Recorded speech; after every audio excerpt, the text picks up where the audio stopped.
Hello, everybody, and welcome to my first ever Core Set 2020 draft. Before I begin, I do want to say thank you to Wizards of the Coast for giving me access to a free preview account for the early access event. I really do appreciate it, and thank you to them for that. Also, before I dive in, I do want to let you know that if you enjoy the video and want to support further content, be sure to hit that thumbs up button. If the video gets to 50 thumbs up, I'll post another video tomorrow. So if you want more content and to support the channel at the same time, hit that thumbs up button. Subscribe to get updates whenever I post new content. Leave a comment in the comment section down below if you have any questions, but let's dive right in. I am going to only play 3 matches with this deck because I want to have time to get a second draft in, because this event is only going to be open for 4 hours, so sometimes drafts can take a little bit longer if you go the full distance, but we're just going to be playing 3 matches and then trying to get more drafts in so I can make more videos, and I think the draft portion is very interesting. I'm also going to be doing a lot of talking about all of the cards in the pack because the set is so new, so if you came for in-depth analysis, this is the place for you. Leyline of Abundance is not a playable card in Limited. There just aren't enough creatures that tap for mana in Limited, and also like 8 mana is just not attainable. So you're never going to want to play Leyline of Abundance in your deck. It's just not worth it. Gauntlets of Light is a card that I do not think is very playable either, and it just is because of the inherent downside of playing an aura in Limited, because there's a lot of removal in this set. There's a lot of very efficient removal in this set. Murder is at common, for example, which is just 1 and then 2 black to destroy a creature. And if you put an enchantment on your creature and then your opponent kills it for 3 mana, you just end up so far behind that oftentimes you'll just lose because of that. So cards like Gauntlet of Light are not very good. In a similar vein, Glaring Aegis is also going to be kind of bad for that same reason, because if your opponent can kill your creature in response, there's also Unsummon in the set, which is for a single blue, bounces the creature to whose owner's hand. So if you play Glaring Aegis on your creature and they bounce it, then they've used their bounce spell for both tempo and traded on a card, so it just doesn't go very well for you. Risen Reef, on the other hand, is a very, very powerful uncommon. If you can get some elementals in your deck, then Risen Reef can just be a 1-card win condition, because if you play this, you can just get so much value that your opponent can't compete. In Sealed, it's a little bit harder to get the elementals you need, but in draft you can oftentimes prioritize the elementals after you have a Risen Reef. Risen Reef is also pretty splashable. There's a lot of ways to splash. The gain lands are in the set, every single one, like all 10 of them, so it's pretty easy to splash. Scoured Barrens, for example, when it enters the battlefield, you gain a life. So Risen Reef is pretty splashable even in a red-green elementals deck. There's also just possible to get pretty good elementals in any color of deck.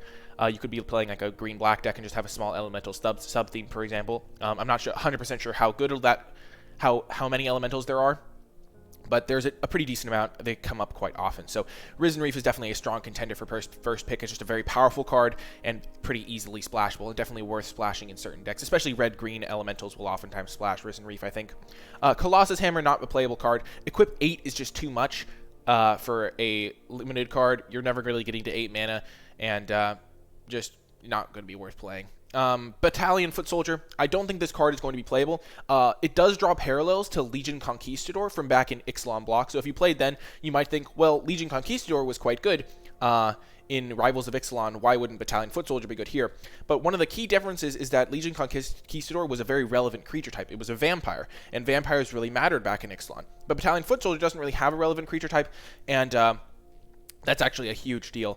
Because, for example, back in Ixalan block, there was a card called Anointed Deacon, which would give a vampire +2/+0 at the beginning of combat. And there just isn't that type of support for human soldiers in this set. So, additionally, this set is bigger than Rivals of Ixalan was. So, Legion Conquistador was one of the white commons, but it was one out of fewer commons because Rivals of Ixalan was a small set. So, people drawing that parallel, that's just the little bit of logic for why Battalion Foot Soldier is a card that I'm not a fan of, even though Legion Conquistador was a card that I would actually play in the other set.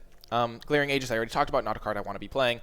Befuddle, just pretty mediocre card. It never really does a ton of stuff. Sometimes you'll use it to trade, and like kill their creature and your guy won't die, so that's a nice little upside, but it's kind of hard to set up in a lot of situations, so I don't love like prioritizing Befuddle, though it is a card you can play. Bone to Ash, back at common. This was an uncommon in Core Set 2019. And now it's back to common. This card is pretty powerful. It's a nice 2-for-1, but a lot of decks won't be able to play it because a lot of decks don't a lot of decks just want to be playing creatures every turn, and it's pretty easy to tell when your opponent has a Bone to Ash because they'll like pass on turn 4 with like 6 cards in hand, and you're like, well, they have Bone to Ash, so you just play a non-creature spell that you have in your hand, and then your opponent just loses the game on the spot because at that point they just have wasted an entire turn. So Bone to Ash is pretty easy to play around, and if you do play it, it's very powerful. You just want to make sure you have other instants to be using that mana. So like if you have something like Chandra's Outrage, you can maybe kill their creature or hold up Bone to Ash. Chandra Outrage, I'll just talk about it now because I just hovered over it. Chandra Outrage is one of the best red commons. I think it might even be the best red common, though I forget exactly all of the red commons. There are some pretty good ones. Shock is also a great red common. But Chandra's Outrage is incredible. Deal 4 damage and to a creature and 2 to that creature's controller is excellent, especially because a lot of the time you might be racing in a red deck, so the 2 damage to the face could be relevant. Fairy Miscreant, not a card that I'm really looking to play. I think Chandra Outrage is the card I'm choosing between Riz and Reef on. I just want to cover all the cards so that people kind of understand what they should be thinking about in the first drafts that they do, and also just because I like to share my opinions on the cards and things like Fairy Miscreant, not going to be very playable in this set. It was back in Magic Origins. That was actually one of the first sets that I drafted. It's crazy. It was a pretty long time ago. Not like insanely far, but yeah, Fairy Miscreant wasn't a very good card in that set. You just don't really draw. You don't get enough Fairy Miscreants to consistently draw a card, and even if you do get a couple Fairy Miscreants, you're like playing bad cards that like cantrip eventually. Like the first one is still very bad. Like if you played 2 Fairy Miscreants, like I play the first one, that's a really bad card. It's a 1-mana 1/1 because. And it doesn't like do enough to justify a card in my deck. The second one replaces itself, but then it's like I've just played 2 slightly bad cards, like 2 cards that drew half a card each, which they're just generally not very good, so you should not be trying to go for Fairy Miscreants. Sage or Denizen, I don't think Mill's going to be a strategy. 3-mana 2/3 is not a great body, so I'm not really prioritizing this. Blood Burglar, there are some life gain synergies, so Blood Burglar could be okay. It's a 2-mana 2/2 with upside, definitely a card you'll be playing in your black decks, but it's not a high priority. Keldon Raider was solid last time Edward was around back in Dominaria. I like this card. I'll play it in my red decks, though it doesn't have any synergy with elementals, but you don't need too much synergy. You just need to it's just a solid card. It gives you some filtering, and I like it. And then Thicket Crasher, it is an elemental. It works with the Risen Reef. Hopefully I can wheel the Thicket Crasher, and that would be nice if I take the Risen Reef. And then Scoured Barrens is just a solid gain land. We're going to take the Risen Reef here. I think it's close between that and Chandra's Outrage because Chandra's Outrage is a single-colored card, but the fact that Risen Reef is very splashable makes me want to take that and also experiment with more of an elemental strategy, and then maybe I can wheel the Thicket Crasher.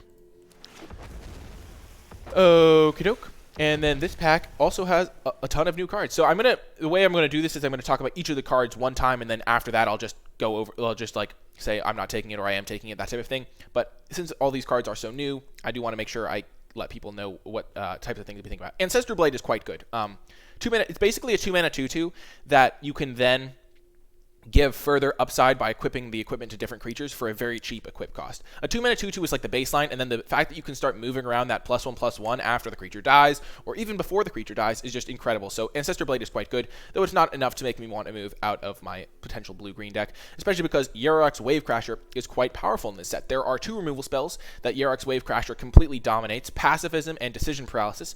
Pacifism, of course, makes it so the creature can't attack or block. It's an enchantment aura that you put on your opponent's creature, and Decision Paralysis is similar, except it's in blue. It costs 4 mana, and it taps the creature, and the creature won't untap. If your opponent does that to your creature, you can then bounce your own creature to put the Pacifism or the Decision Paralysis into your opponent's graveyard, and then replay your creature for value, and get essentially a 2-for-1 with Yarok's Wavecrasher, which is quite powerful. It's also an elemental with Risen Reef, and also an awesome combo is if you have Risen Reef in play, and then you can just play Yarok's Wavecrasher, return the Risen Reef, and then play the Risen Reef to get even more value, and then you just get a little bit of a loop. Or if you can get 2 elementals out, you can just do the same thing. So Yarok's Wavecrasher is a nice little synergy piece with Risen Reef. Thrashing Brontodon is an incredible card as well, though. 3 mana for a 3/4 is just huge, like excellent card. And the ability to destroy artifacts or enchantments can come up, especially against things like Pacifisms or Decision Paralysis, again, because then if your opponent ever wants to kill Thrashing Brontodon, they can't like also kill your other creature with Pacifism or Decision Paralysis. It's just a pretty effective card. Aerial Assault, I think, is going to be a little bit underwhelming compared to what most people think. Destroying a tapped creature is good, but for 3 mana, it is a kind of steep cost. And the life gain, you won't really gain that much life. You'll maybe gain like 2 life. So Aerial Assault is definitely playable, but a lot of the time you're not going to kill as much of a big creature as you think. Also, a lot of the big creatures are like just very powerful, like they maybe cantrip, like Silverback Shaman, which I think is a very good card. But Aerial Assault, the fact that it also doesn't work in an aggressive deck because your creatures are going to be your opponent's creatures are going to be staying back to block, so they won't be tapped. So Aerial Assault is going to be a little bit worse than you think it is, I think, in most cases, and it's not a high pick in my opinion. Inspire Charge is a really nice payoff. Oh, also, the front runners right now are Wavecrasher or Brontodon. There are a couple commons I would think I like, but I think these 2 are just much better than the commons in the pack, or a little bit better. So I'm currently thinking about one of these 2 cards, but I do want to talk about these other cards, at least for a little bit. Inspire Charge is a powerful card if you can build a token strategy. That Raise the Alarm is at common in the set, which is 1 and a white at instant speed to make 2 1/1s. And so if you can get a couple of those and then Inspire charge them, that can be quite powerful. You definitely don't just want to put this into any deck, though. You want to have a deck that is good for it. Similarly, Squad Captain also works really well if you can have a lot of creatures. If you can have consistently a 5-mana 5/5 Vigilance, that's really good. Sometimes it'll be bigger. The fact that it could be a 5-mana 4/4 Vigilance or even smaller is downside, so you don't want to just put this into any deck, but in the right deck, it could definitely shine. Cloud Concealer is an incredible common. I think probably the best blue common. There's 3-mana 2/1 flyer that draws a card when it enters the battlefield is incredible. It works really well with the Wave Crasher. It works well with the flying synergies that are in the set. So Cloud Concealer is definitely a great card. It's also an elemental, which is just insane. Like, it even has synergy with like Risen Reef and all that stuff. Blood Burglar I already talked about. Dagger Sail Aeronaut is a card that you will like in your red aggressive decks, but won't like in your red like slower decks, because 3/2 flyer for 4 is just a pretty good rate for an aggressive deck, but 3/2 blocker for 4 is just not a very good rate. Infuriate, I think, is a pretty good combat trick. Be aware of this if you are blocking a red deck. +3/+2 for only 1 mana is quite good. Leafkin Druid, another elemental, good ramp. I like it. It just doesn't compare to Cloud Concealer, Wavecrasher, or Brontodon. Silverback Shaman, just very good card. I think this card is incredible. The power level in the set seems quite high to me. Like, just looking at this pack, there's just 5 cards or 6 cards that are just incredible. Like, Ancestral Blade, Wavecrasher, Brontodon, Cloud Concealer, Leafkin Druid, and Silverback Shaman are all quite powerful. And then Stone Golem, just generic 5-mana 4/4. You're not going to generally be happy playing that card, and then just a mountain. So in this pack, I'm pretty much picking between the Wavecrasher and the Brontodon. I think Silverback Shaman is quite good, but I think these cards are just a little bit more powerful, and they're a little bit cheaper. I think Wavecrasher is harder to get going, but it does arguably more powerful things a lot of the time. But I think I'm just going to start with the Brontodon, and after that, I think I would go Wavecrasher and then Cloud Concealer, and then I think I would take Leafkin over Silverback Shaman just because more expensive cards are less things you need to prioritize. But I think Thrashing Brontodon is going to be good. I've always been happy playing this card. It just has a lot of power level in it, and I'm just going to stick with that. Cloud Concealer is quite good, but I guess we'll figure out which cards are the best after more experience with the set. Okie doke. So now, this pack has one of my favorite uncommons in it, Scampering Scorcher. This card is quite powerful. It also works really well with Risen Reef, because if you read this, it just says enters the battlefield. It doesn't matter if the card is a like creature that you cast. It just has to be a it just has to enter the battlefield. So this, when it enters the battlefield, it comes with 2 1/1s, so you get 3 triggers out of your Risen Reef, which is quite nice. So Scampering Scorcher is quite powerful and is definitely a card that you could either splash in your Risen Reef deck, or you could splash Risen Reef in a deck that plays Scampering Scorcher.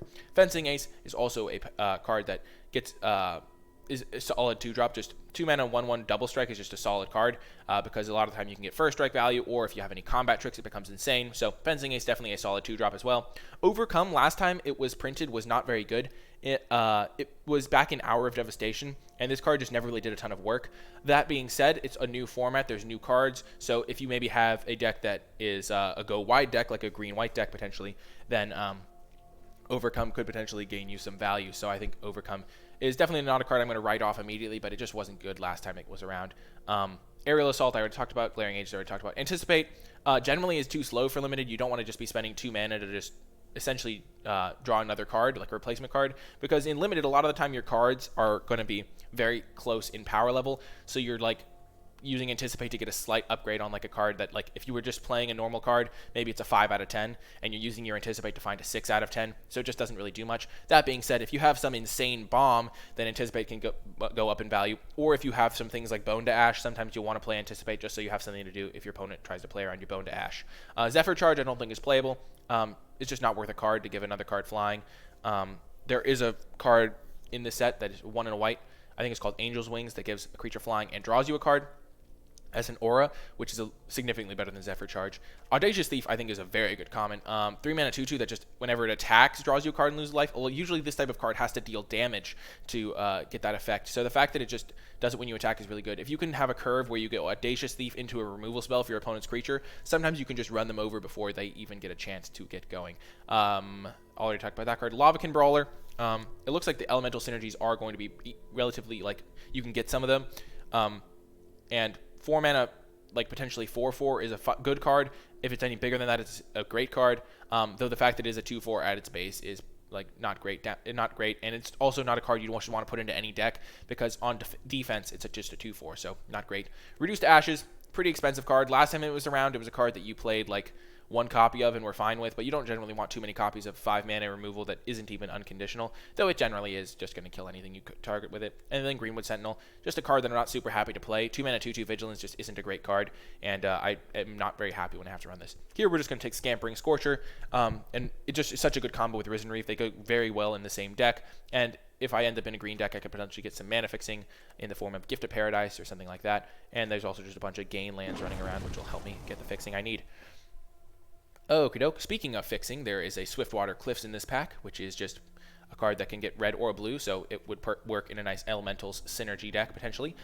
Another piece of fixing is Scuttlemutt. I think this card is quite nice. 3 mana 2/2 that can tap for mana of any color is very powerful, and just a card that I would be happy to play. And the second ability isn't relevant, but 3 mana 2/2 that taps for any color is just a solid card. Inspiring Captain is a card that I'm not a huge fan of. I think in a deck that would like the mass buffing effect, you'd rather to have 2 camps. You'd have a bunch of cards that make tokens, or 2 cards for one card, 2 creatures for 1 card, and then you'd have like Inspiring Charge. You don't really want a card that just gives all your creatures +1/+1, though sometimes you have to play this type of card, and it really does sometimes depend on how the cards match up. I think there's a lot of 3/3s in this format, which is another reason why Thrashing Brontodon is pretty good, because it matches up well against 3/3s, but there's a decent number of just like 3/3s or 4 mana 3/3s that have some upside in the set, so the 3/3 body could just actually be quite relevant as well. So it's going to be pretty format dependent, I think, but I'm not super high on the Inspiring Captain to start with. I already talked about this card. We're not white, so we're not playing it. Frilled Sea Serpent was okay last time it was around. It's just a card you can play as a finisher in your blue deck, but we're generally not going to be prioritizing that early. I think Boneclad Necromancer is quite good. 5 mana for a 3/3 and a 2/2 is quite nice, and usually you're going to be able to have a creature in some graveyard by turn 5, especially because there's a bit of a self-mill theme in some of these colors. So I think Boneclad Necromancer is quite good, just not good enough to make me move off of these colors, obviously, especially when there's some nice fixing available. Sanitarium Skeleton, last time it was around, didn't do a ton of good work. I believe it was in Eldritch Moon or Shadows over Innistrad that Sanitarium Skeleton was last printed, though actually it might have been in Corset 2019, now that I think about it. I'm not 100% sure, but it wasn't that good last time it was around. Essentially, 3 mana to return it is just too much, and a 1/2 body doesn't do enough. Unholy Indenture, I don't like this card. It is too easy to get blown out by an instant speed removal in response, or unsummon, or something like that, so I don't think this card is playable.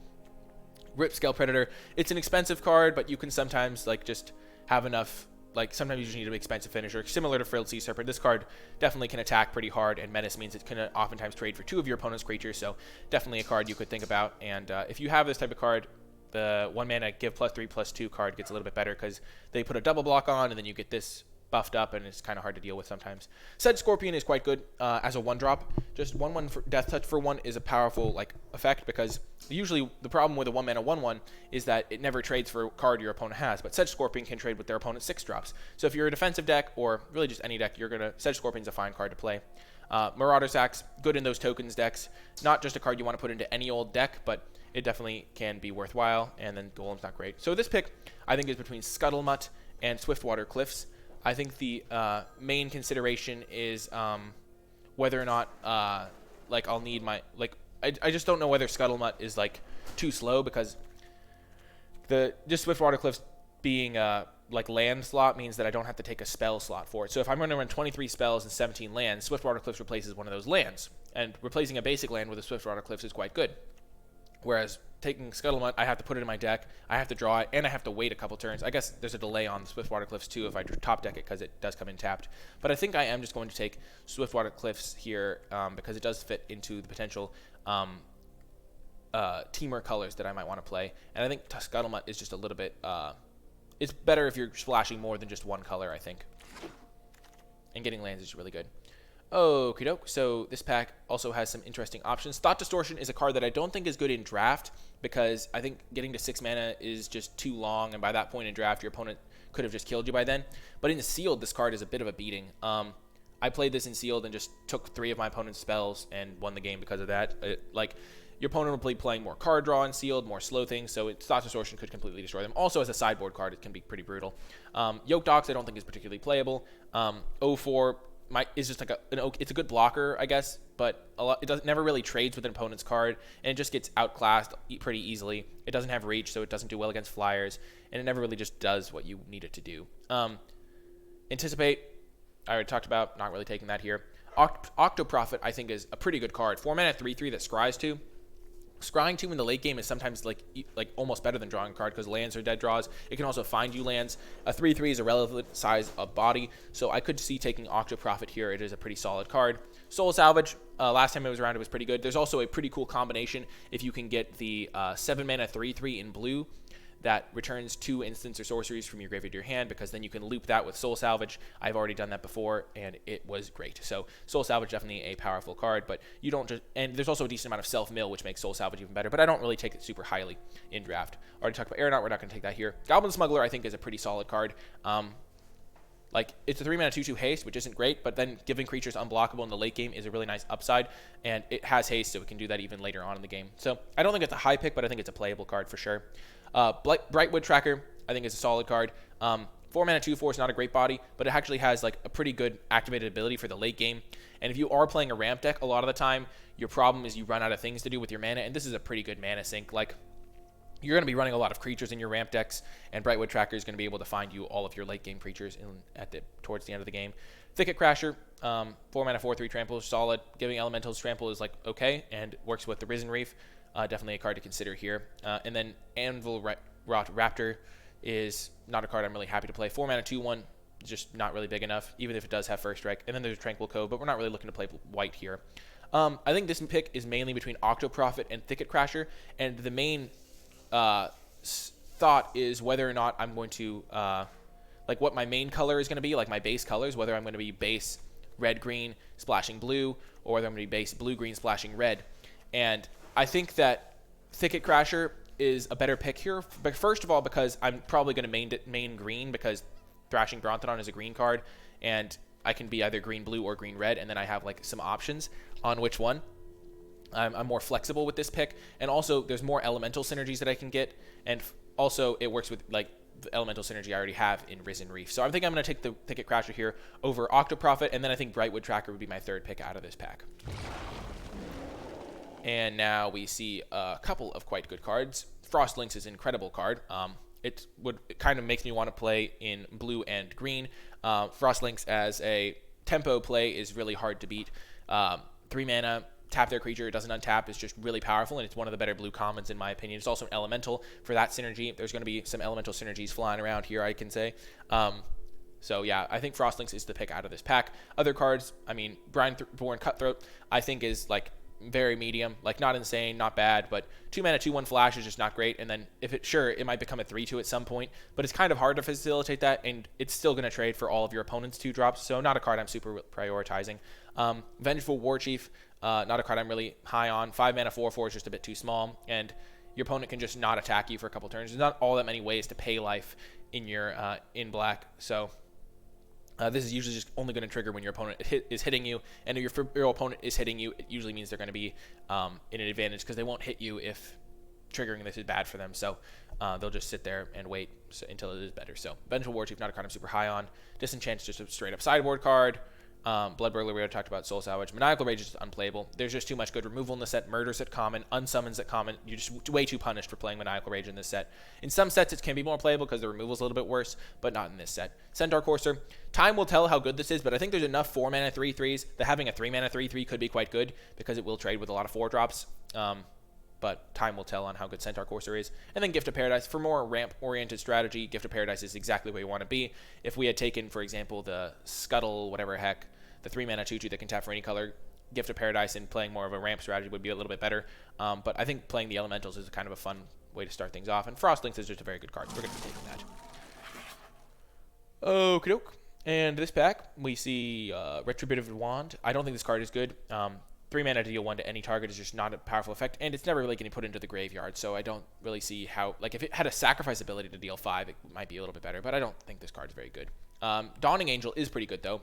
The problem with Flyers decks is sometimes they struggle to race because their creatures are a little bit smaller than ground creature decks, and gaining 4 life when you play your 5-drop is just really nice. That, like, sometimes negates, like, an entire attack from your opponent or one of their big creatures. So Dawning Angel is quite good. It's just not really where we're going to be. Moorland Inquisitor's a good 2-drop. 2 drops with activated abilities. Just pure upside, just a solid card.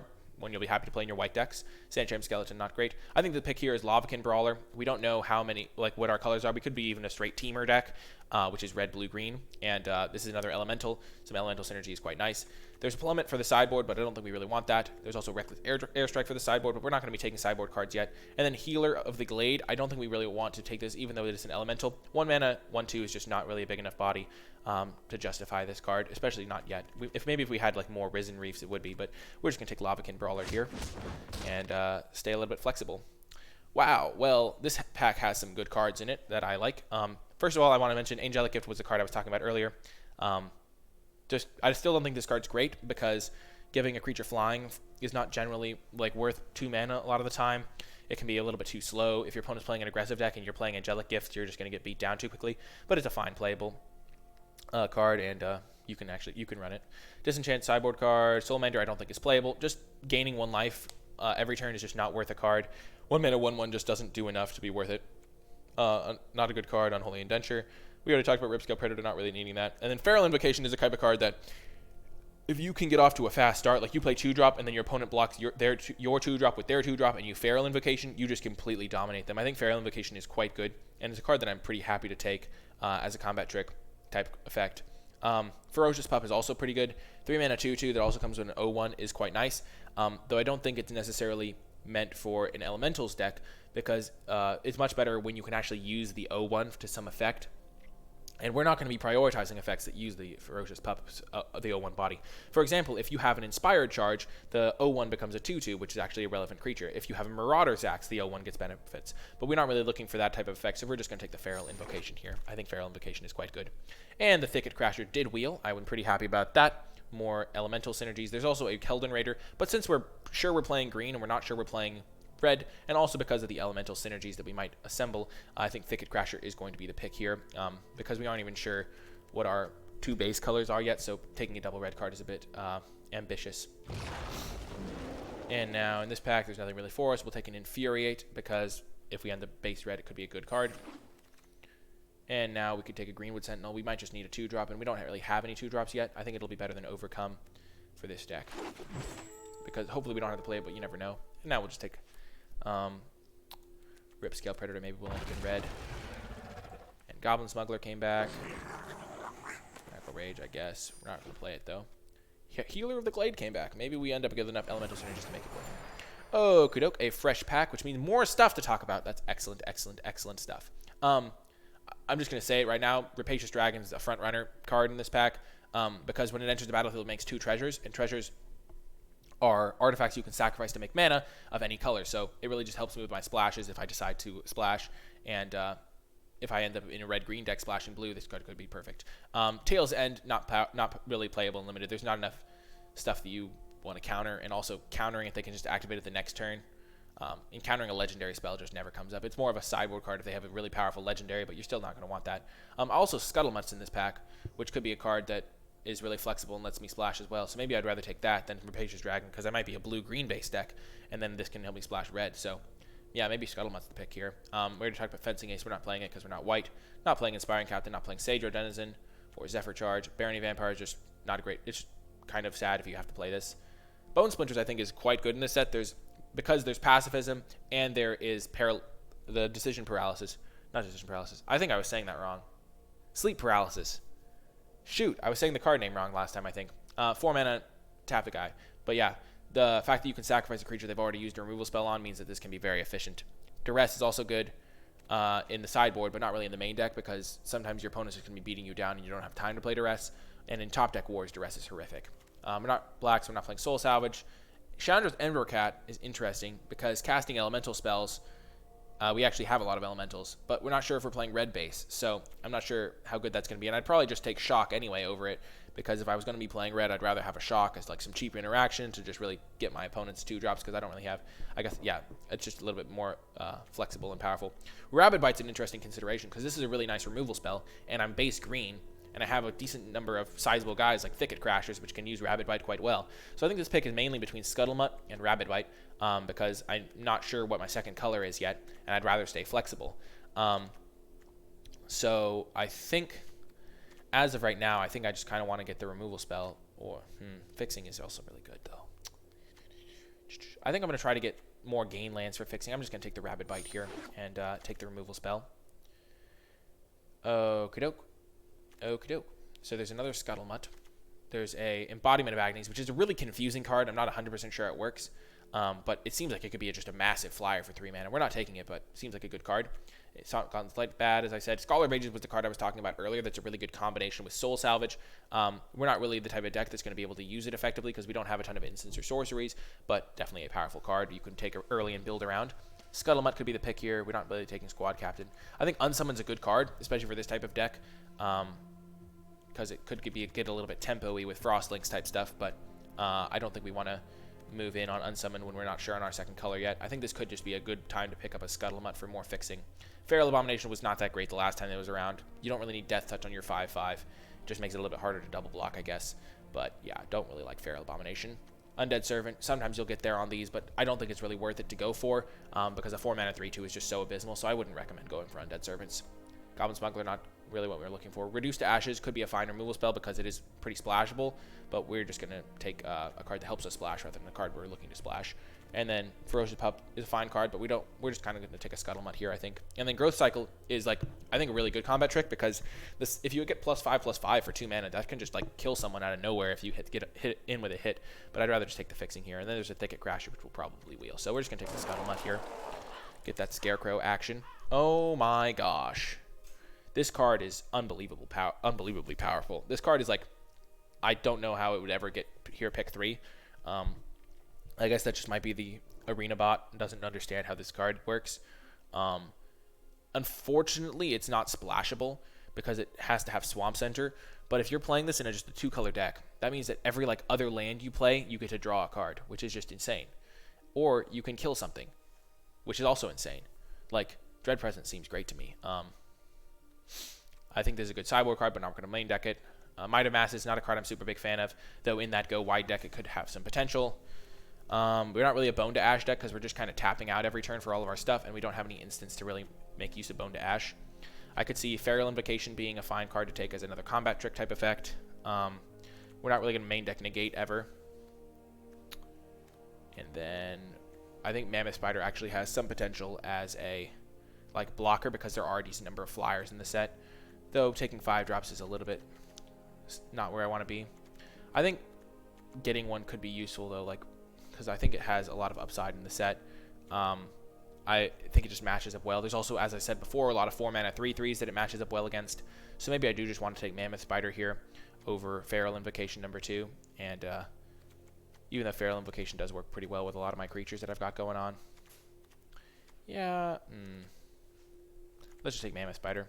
I like having only one Feral Invocation a lot of the time because then if your opponent plays a... then your opponent can't really play around just one copy of it. But if you have multiples and they start playing around it, then you get really punished if you draw both. Okay, we're not going to be playing this card, but it is mostly a sideboard card in my opinion. It really depends on how the format shakes out, though, on how big the creatures are in general. But I'm going to start with this as a sideboard card because a lot of the time your opponent will just have all small creatures and then there's just rots in your hand. I do like the artwork, though. Woodland Champion, 2-mana 2/2 with a little bit of upside. We do have one token maker, which is Scampering Scorcher, and that's really all you need. As soon as you have any upside, this is just a really good card. 2-mana 2/2 that can sometimes get a little bit bigger. That's really all you need in your 2-drops. But yeah, not a card that it's a card I'm pretty happy to be taking if I can get one. We're not going for these. We're not going for that type of strategy or that. Agonizing Siphon is a pretty solid removal spell, but not insane or anything. 4-mana deal 3 damage is kind of slow, but gaining that 3 life can be helpful. We're not going to be that. Pack Mastiff strikes me as quite good. Even just having one copy of this, it's a solid card. In the late game, it can become like a 5/5. Not 5/5. Yeah, like a 5/5 if you get to 6 mana, and that's just pretty scary. And if you ever have multiples, it's also pretty scary.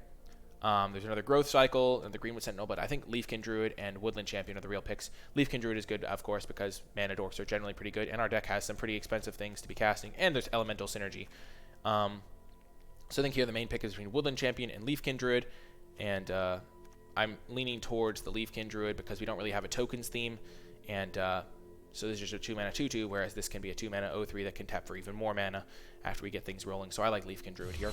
Also Elemental Synergy with the Risen Reef and Lavakin Brawler if we need it. Okay, so this pick between Rapacious Dragon, I think, as I already talked about, great for helping me splash, so I am going to be a red-green deck. And then I would only really splash Risen Reef probably. I probably wouldn't splash the Frost Links. And then there's a Woodland Champion, which is probably not going to be the pick here. I think I'd rather gamble on a Rapacious Dragon that could really help me out, rather than take the Woodland Champion, which is going to be like a solid enough card, like 2 mana 2/2, but probably not insane because I only have one real token maker. The rest of this pack, I've talked about most of these, but Destructive Digger, pretty good card. In the late game, you're just drawing extra cards. You don't have to sacrifice creatures. Sacrificing lands in the late game is like a fine thing for you to be doing. Fire Elemental, the fact that there's elemental synergies might throw you off, but this card's just not very good. 5 mana, 5/4. You'd just rather be playing other things, like even the Mammoth Spiders and things like that. There's also a Feral Invocation, but I don't really want to take that here. I think it's between Woodland Champion and Rapacious Dragon. Woodland Champion because I really need a 2-drop. Rapacious Dragon because I just kind of want to maybe have that as a way to fix for my Risen Reef, though that's not really the best time for a Risen Reef, but I guess Risen Reef's going to be good at any point, pretty much. Vial of Dragonfire is also a card that's worth talking about. I don't think this card's very good on its own, though if you do get the Artificer guy that can go look for it, I forget his name, but he's like Master Artificer or something, and he can go find Vial of Dragonfire, then it gets a little bit better. But 4 mana to deal 2 damage is just not great, even if it is split up on the installment plan. So here, between Rapacious Dragon and Woodland Champion, not taking the Feral Invocation here, or another Mammoth Spider. We only have 1 2-drop right now. No, we have 2 2-drops. Let's just take the Rapacious Dragon. I think it could really work out well for us as a way to splash Risen Reef, potentially. And now there's a shock here. That kind of might mean that a red is open. I mean, this is a pretty late shock. There's also Winged Words, which is quite powerful, though we don't really have any flyers to make it cost 2. It is just a straight-up divination. 3 mana to draw 2 cards is already fine. There's also Ember Hauler, which is quite powerful. 2 mana 2/2. That then can sacrifice to deal 2 damage is just a nice effect. I think it might even be better than shock. Just because the ability to get on the board on turn 2 is quite powerful. And then Octo Prophet. I don't know if we're going to be playing blue base, so I don't really want to play this. Blade Brand is going to be a solid card in the format. It was solid last time it came around. It just really helps your creatures trade up. Works really well, especially with the 3 mana 2/2 that draws a card when it attacks, because then you can attack with impunity. Goblin Bird Grabber, if you have a Flyers deck, could be good, but I don't think it's generally going to be that good. So I think here the pick is between Shock and Ember Hauler. And I think I'm leaning towards the Ember Hauler just because I want more 2-drops. And I think I'm probably going to be a red-green base deck that splashes the Risen Reef. And probably not even splashing the Frost Links. So I'm leaning towards the Ember Hauler here. So maybe Shock is just better because it kind of surprise attacks. I think I'm just going to take the Ember Hauler. Though, it's close. It's very close. This is hard to cast, too. I think this is a pick that, after playing with the cards, it'll be pretty obvious. Like, Ember Hauler is either going to be pretty good or kind of be just bad. But I think I just kind of want to take the Shock. I'm really, like, feeling the Shock right now. Yeah, let's take Shock. And now, even though there is some synergy with Scorch Spitter, as it is an elemental, I don't think it's very good. 1 mana 1/1s just generally do not do enough in limited to be worth playing, because as soon as your opponent plays a 2-drop, it just is a blank. So I don't think Scorch Spitter is worth taking. Infuriate could be a fine card to take for this deck. It works really well with Thicket Crasher. Just a good card overall. Diviner's Lockbox, I was initially very down on this card, but I just realized recently that you can name lands. So if you're playing like a basically monocolored deck, then you have decent odds to just draw 3 cards with this. So certain decks might actually want this. So if you end up being a monocolored deck for various reasons, maybe you get that rare in black that just really helps you for playing swamps. Diviner's Lockbox could be like a pretty good card to draw 3. I don't know. But I'm starting off with this card being quite bad, but that's just something to keep in mind. We're going to talk about the other cards. I think the pick here is just going to be an Infuriate, just a solid combat trick for my what looks to be a red-green deck. Okay, there's a Heart Piercer Bow. Maybe this card ends up being okay. I don't know how good it will be, but it seems okay. There's another Greenwood Sentinel, but I don't think I need 2-drops right now. I guess I don't really have any, but I don't really want to play multiple Greenwood Sentinels. I don't even really want to play the first one. Rule of Law is unplayable. It just doesn't do anything in limited because it's symmetrical and you can't abuse that fact. Convolute is a not a great counter. 3 mana to counter unless they pay 4. Like, so in the late game, it doesn't even counter stuff sometimes. And you don't really want to be holding up mana because it's kind of easy to play around. Moat Piranhas is a fine card if you're playing a Flyers deck, but other than that, you want your guys to be able to attack and block. Cutthroat is a really good card, especially if you have the 3 mana 2/2 that attacks and draws a card. As I said, that type of card really makes them block, and Fathom Fleet Cutthroat will really punish them for blocking sometimes. Monaco Rage unplayable. And yeah, so I think a pick here is pretty much just an easy green with Sentinels or a Heart Piercer Bow for the sideboard maybe. I think we're just going to take the Sentinel. Maybe we'll need more 2-drops. And now that we are solidly in red, another Rapacious Dragon to help us splash is always helpful. There's also a Chandra's Ember Cat, which I think could actually be quite good in this deck. I don't know if we want multiple Rapacious Dragons. It is a 5-drop after all, and we already have one. 5 mana 3/3 is still a solid body, but I think we might actually just want the Ember Cat because mana dorks for elementals is pretty good, and because we have a lot of elementals. So let's just take the Ember Cat, try it out, test things. It's a pretty good 2-drop. And now we can get either a Ferocious Pup or a Growth Cycle. I don't think we really want Ferocious Pup. It's a solid enough body, but it doesn't really work with what we're trying to go for. And we have a ton of playables already, so we're not going to have to play cards that are bad, whereas maybe we can get a couple Growth Cycles, and it could be really good for us. And now there's another Feral Invocation. Interesting to see this so late. I think this card's pretty good, but I might value it differently than most people. We're not going to be playing Healer of the Glade. We don't have enough synergies to make this worth it pretty much ever, so, and this is no exception. And we're not really looking to play Goblin Smuggler here. Let's just take another Invocation, though. We're probably not going to play it. And another Growth Cycle. Pretty nice to pick up a second one. Now we don't need to play Infuriate. We're definitely not playing a third Feral Invocation, but we're not going to play the other card. Wow, we got last pick Lockbox. Okie doke. So our deck is looking pretty powerful right now. We got one card that we want to splash, and then Frostlinks is not going to be splashed, really. And the card that immediately jumps to my mind here is Chandra's Outrage. Great card for my red deck here. Good removal, and probably going to be the pick here. I just want to talk about the other cards, of course. Brought Back, not really going to be working out ever. Like, I can't really imagine a scenario where you ever get 2 permanents back, and I guess sometimes you can bring back, like, your 6-drop if they do a big trade on it. But, like, that's only one card. I don't know. I just think Brought Back is, like, too Christmas landy and doesn't do anything in the early game, and doesn't do anything if you're behind, really. Like, sometimes it will if you're, like, chump blocking or throwing out a double block. I don't know. It just doesn't seem very good to me. But I could be wrong for sure. Disfigure is a pretty good removal spell. Creature giving, it's like a shock, but a little bit better because it can be used as a combat trick more effectively. So Disfigure is definitely a card to keep in mind. Audacious Thief is the card I keep referencing because it's the one that attacks and you draw a card, lose life. I think this card's pretty good. I do want to say Yarok's Fenlurker, quite powerful. 2 mana 1/1 that just makes them discard a card essentially, and then has a little bit of ability to get bigger in the late game. It just seems like a good card to me. I think it's probably even better than Disfigure. Just a straight up 2-for-1 that is then a relevant creature. Griffin Protector seems solid, especially for an aggressive deck. It's not really great in a defensive deck because the 4 mana 2/3 on defense, but on offense, a lot of the time it's going to be a 3/4 flyer, which is pretty powerful. Not playing this, not playing this, not playing this because I'm not black. Sorcerer of the Fang doesn't strike me as all that good. 2 mana 1/3s are like okay in some like sets because they just block a lot of things sometimes, but I don't think this is going to be one of those times. And also, his activated ability is not that good. If it was like deal 2, gain 2, that might be a little bit better, but I still don't think it's that good. The artwork is pretty cool looking. Chandra's Outrage is definitely the pick out of this pack. It's just such a good removal spell, and I'm going to be the red-green base version of this deck, and I think it's going to be quite good. Greenwood Sentinel, not really where I want to be. Monaco Rage bad, Fire Elemental bad, and I don't think we really want Aeronaut here. So let's just take the Outrage here. And the dual land was the wrong colors for us. Okie doke. Apostle of Purifying Light, I think, is only really a good card if you're playing against the black deck because then protection is quite relevant. So as a sideboard card against black decks, it's pretty good, but not a high pickup.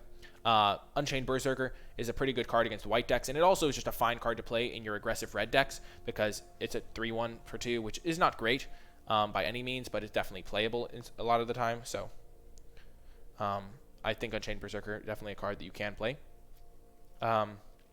And has a little bit of extra upside against white decks.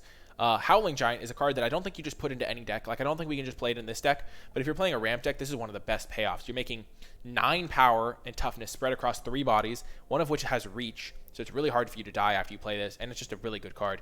I don't think we can just play... You can't just play 7 drops in Limited, because you have to have, like, a plan for getting there, because it is so expensive, but I think this is a really good card in the ramp decks, and one of the cards that'll make you want to play ramp. Daybreak Chaplain, last time it was around, was pretty lackluster, and there were pretty decent number of life gain synergies then, and I just don't think this card's very good. I'm not very happy to have to play it.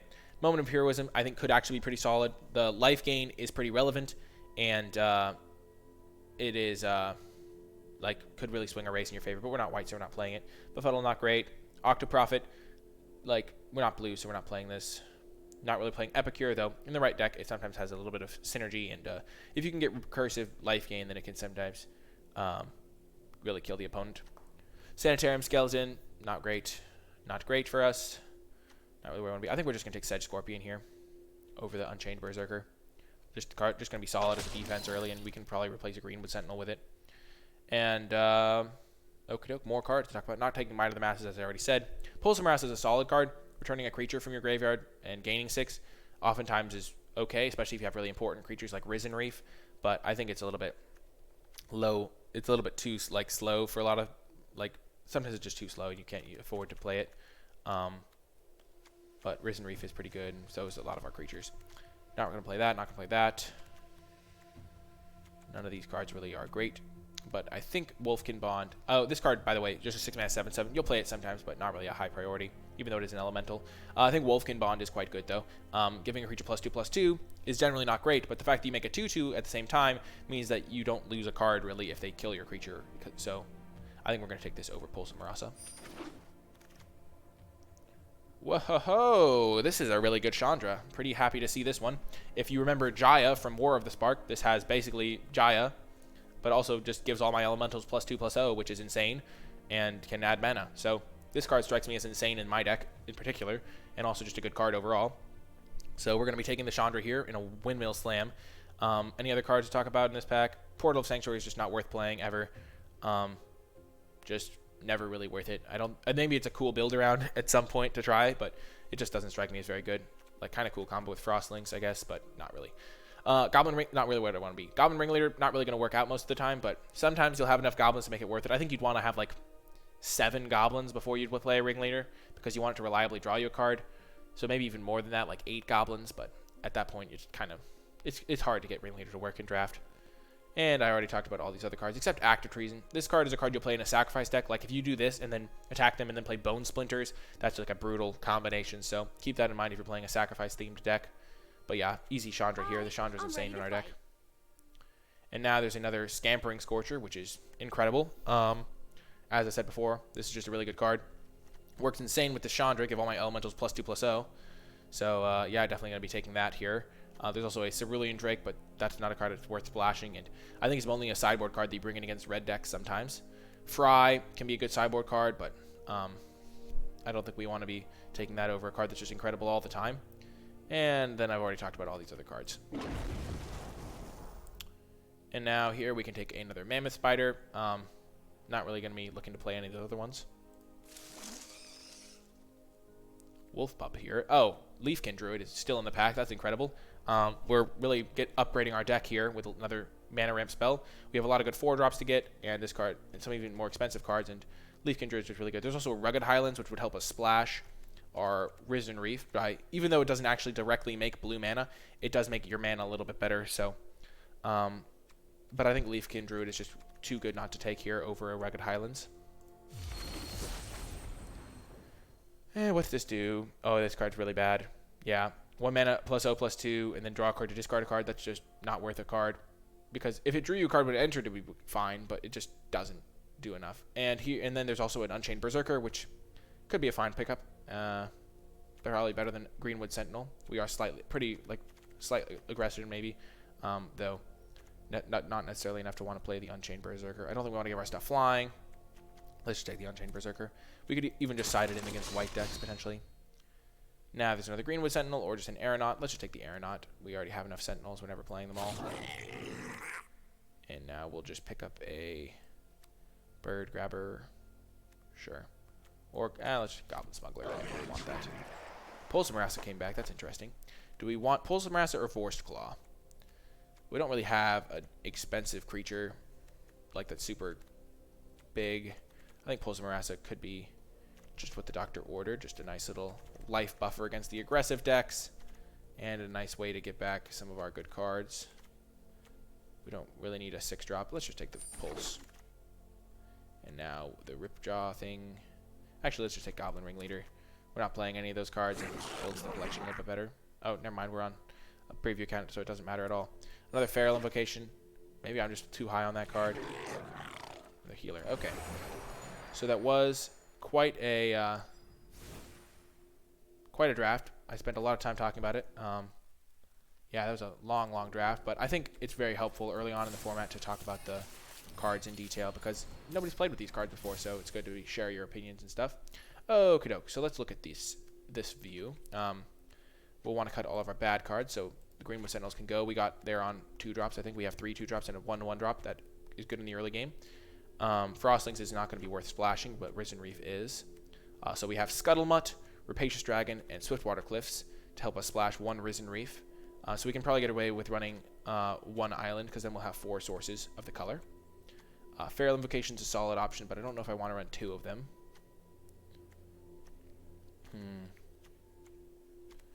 So how many lands is this? This is 8, 16, 17. So we're going to run 1 island so we can run more mountains, because we do have a lot of double red cards.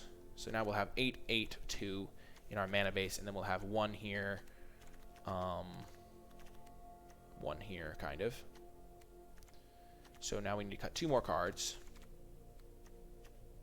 Could be Growth Cycles, I guess. We'll probably cut 1 Feral Invocation.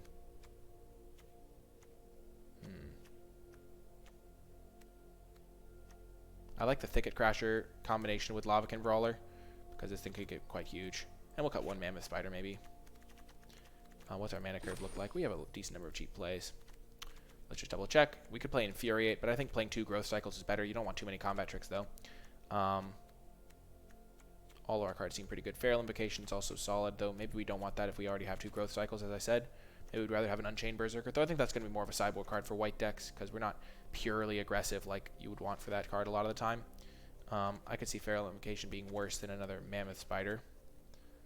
I don't really want to try it out. I think the card's pretty good, especially early in a format where people don't know to play around it.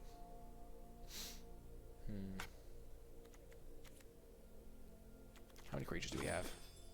14.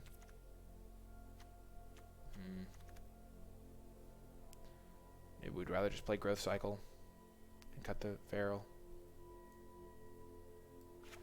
Yeah, let's just play Mammoth Spider instead. And then we could maybe change our mind later. Okie doke. Well, we're going to play 3 matches with this deck. Hopefully it works out. And, yeah. I really went in depth on that draft portion. Let me know in the comments whether you enjoyed that in depth. I'm definitely not going to do that for every draft video I make, but because the format's going to get more mature and we're going to know more about the cards. But I think for the first draft video, it's a really good policy to just talk about all the cards.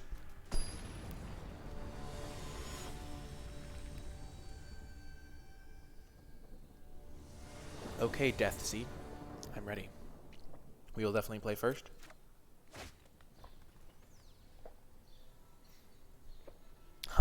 So this is a 2-land hand, no early plays, and a lot of expensive cards. So I think this is a mulligan. On the draw, it might be a keep, but here it's a mulligan, and this is a great hand. We're going to keep this, and then we are going to get rid of the Growth Cycle, because we just want to play all of our spells, and Wolfkin Bond can maybe help us overcome our card disadvantage, and that's a nice draw. That was a key draw. Chandra's Embercat just coming in clutch. Embercat. Oh gosh, that's interesting. So let's play... We could either play Thicket Crasher or Scampering Scorcher. Okay, haste until entrance. This is like 3 damage now. Let's play the Scampering Scorcher because it might not be able to attack next turn. Whereas this turn we get in for 3 damage. So now if they play like a creature, these guys wouldn't normally be able to attack.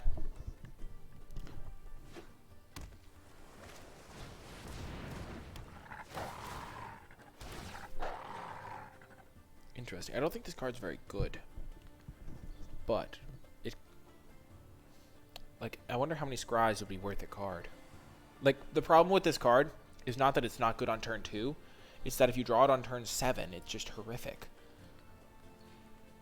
Because you're then doing 2 mana to, like, scry, like, 3 or 4, maybe, max. Lavacan Brawler, eh? I like this card here. I'm going to play that before the Thicket Crasher. Because then next turn it'll attack as a 1, 2, 3, 4, 5, 6, 7, 8 powered Trampler.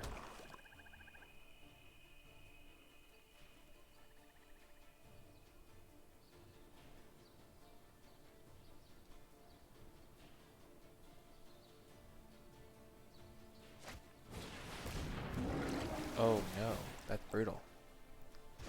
The synergy. The Yarok's Wave Crasher. So much synergy, so much win.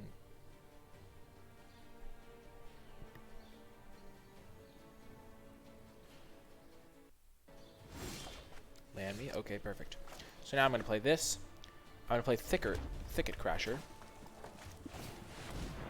And then I'm actually considering attacking with the Ember Cat as well, because if he blocks here, he's taking so much damage. Like a lot of damage. Like it's 1, 2, 3, 4, 5, 6, 8. He's taking 8 damage or chump blocking. I could just attack with everything here. And then my opponent is taking 8, 9, 10, 11, 12. This is just one of those times where I think all-out attacking is good. Because let's just imagine he does the most kill blocks. So he blocks here and he blocks here. He's taking 10 damage. And then the next turn, this still has 1, 2, 3, 4. So this is still attacking for 6 next turn. And I have this and a Wolfkin Bond potentially. Though he is going to make another 2/2. So he has...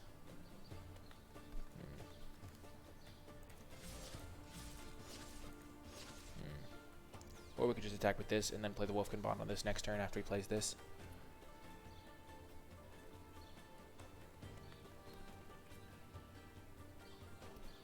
I think I would be willing to trade the Ember Cat for 10 damage, for 8 damage.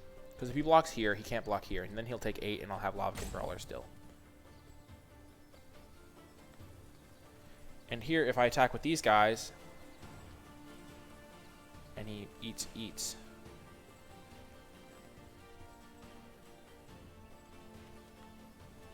I get to keep my guy around too.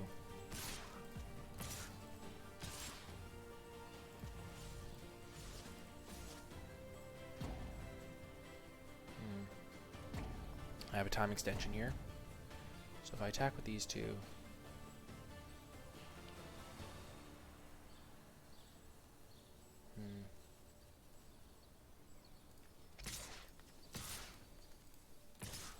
I think this is just a good attack.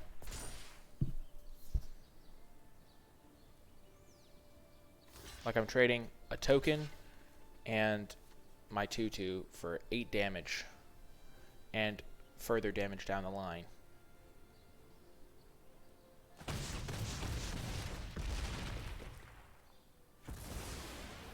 Like I'm definitely willing to trade the token, and I was probably willing to trade the Fire Cat before too.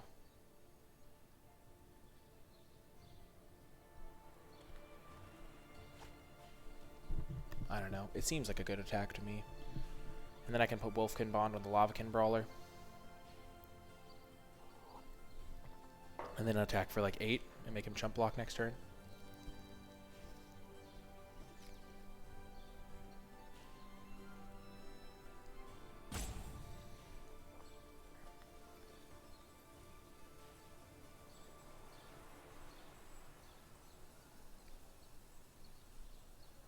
That is assuming I draw land.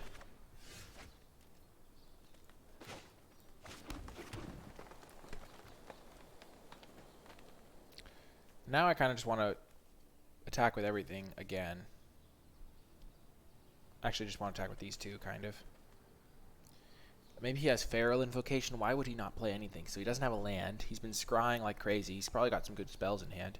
I think playing this is a mistake, because he could have just unsummon. I think attacking with all these tokens is probably a mistake. So let's just go to combat. Attack with these two.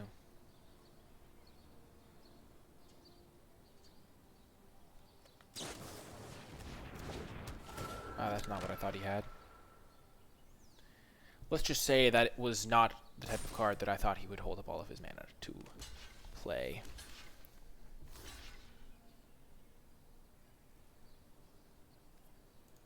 Sure.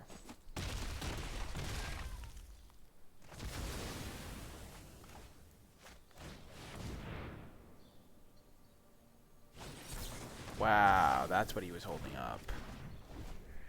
Brutal. I guess that makes sense. Okay, Fairy Miscreant, sure.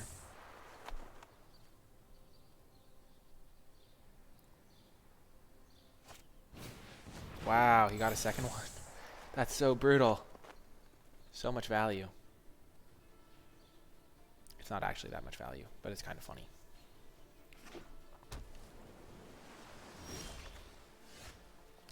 So he's holding up Convolute again.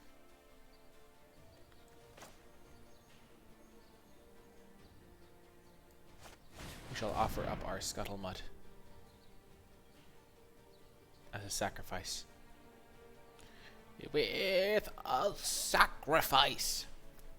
If he wants to convolute it, he can convolute it.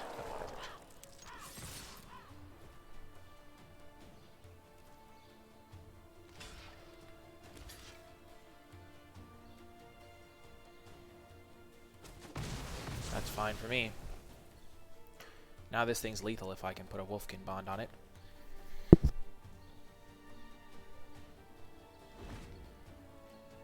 So he'll have to, like, chump block it.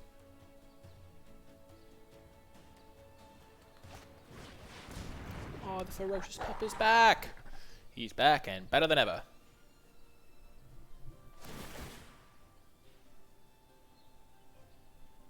This has been a kind of crazy game.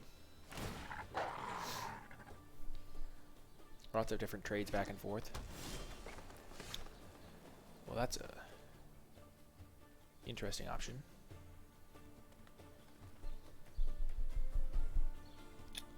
So I can't play around Convolute. Let's just go for this.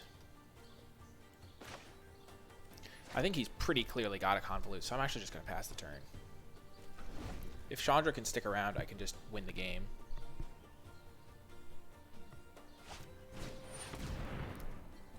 Sure.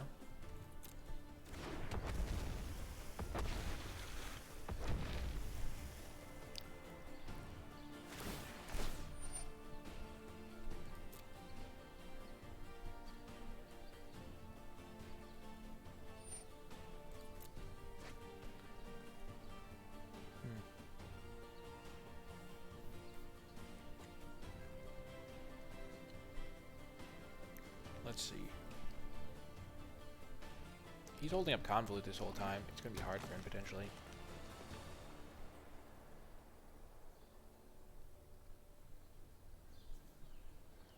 Literally all I have to do is play this Chandra and have it live for a turn. Let's play our Risen Brief. We'll bait out a counterspell with this.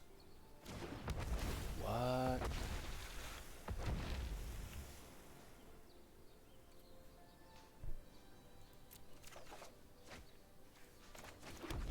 Huh.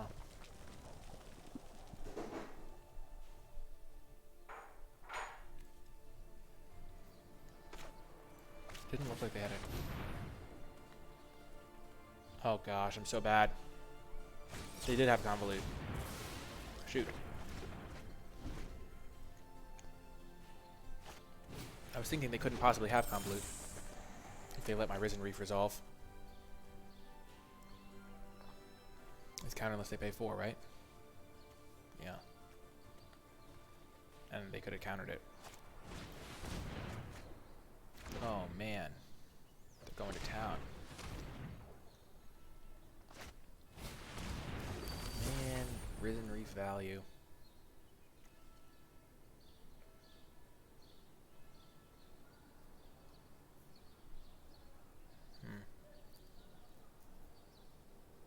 So they have 2 Convolutes, eh?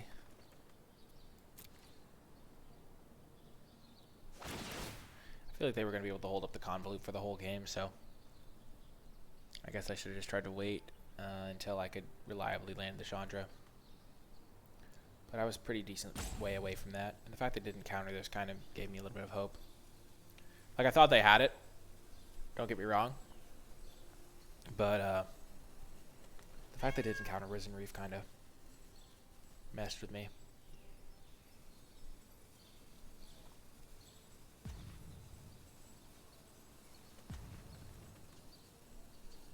I hope we draw our second copy of Scampering Scorcher. That would be awesome.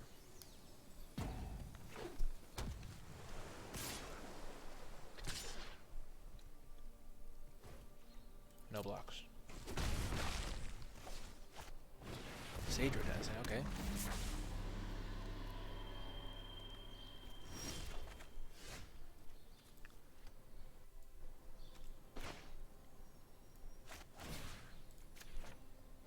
just make this guy into a lethal threat.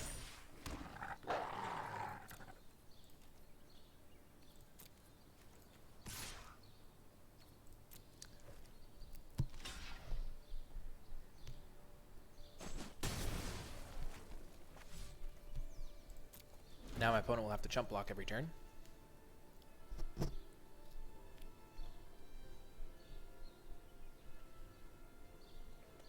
Or throw out a block that I can kill some other guys with, maybe. Or at least have to wait so I can buy time to draw my own elementals for my Risen Reef to kick in.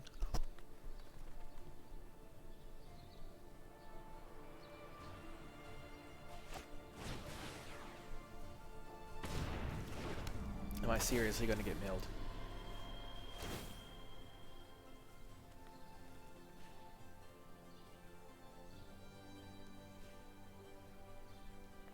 Oh, they're keeping it on top. Ha! Justice! He milled 2 lands. That's what I like to see.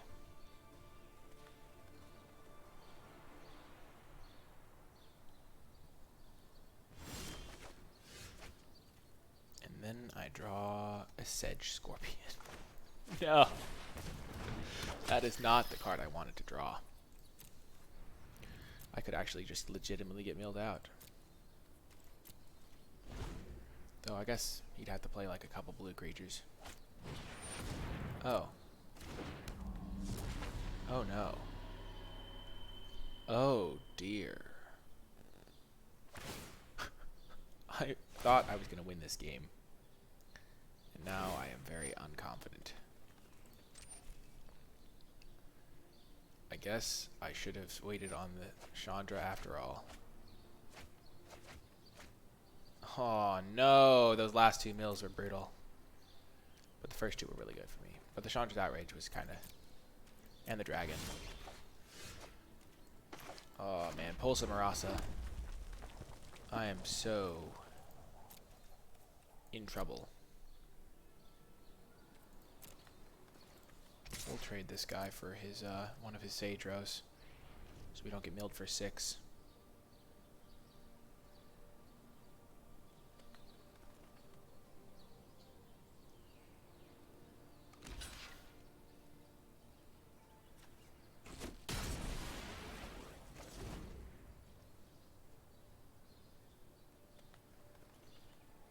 How many blue creatures does he even have?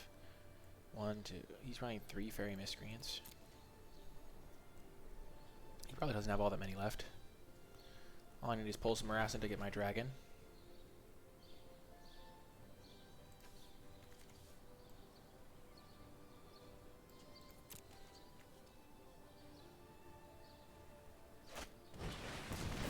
Wow, he draws a card with that. Oh my gosh.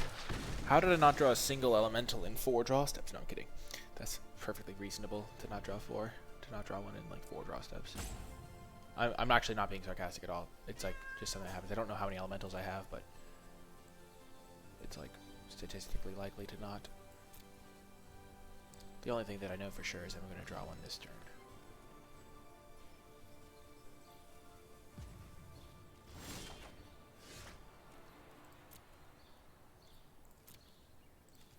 Did he mill one of my growth cycles?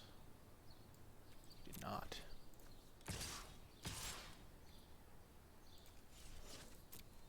Attack with this guy for now.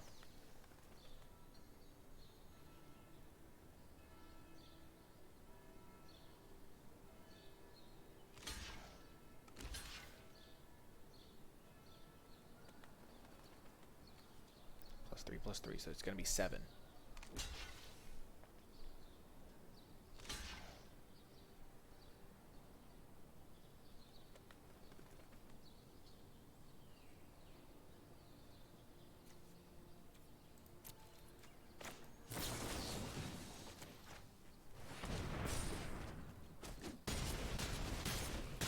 Pretty good for me. No longer at risk of being milled out. How do I have fewer cards in my graveyard than he does? Oh gosh. Darn it. This guy is... Oh my goodness.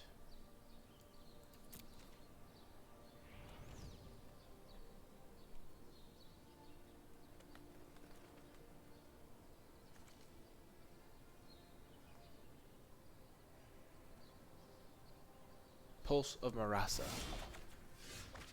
Rapid Bite, eh? Well, that can kill anything he plays in combination with Sedge.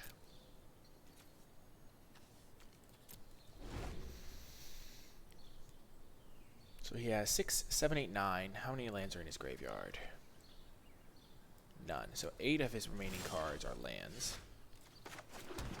I have... so I'm just trying to do... So he has like 5 or 6... He has 6 spells left, let's just assume, with which to kill me. Of my spells, I have milled 1, 2, 3, 4... 4 lands. And I have 1, 2, 3... 8, 4, 8, 12, 13. So I only have 5 lands left. So I have a couple more spells left than he does. And one of them is Pulse of Marasa, which gets me back my dragon. And I also am holding a spell in my hand. I'm not sure if that's a spell or a land.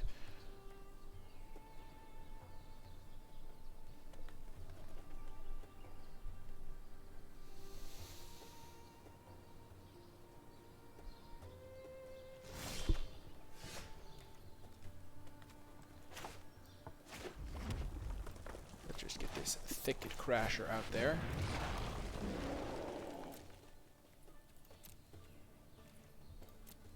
We're not really going to go for the Rapid Bite until it's all at once, because otherwise he'll just draw a bunch of cards, and I think he gains a life. Yeah.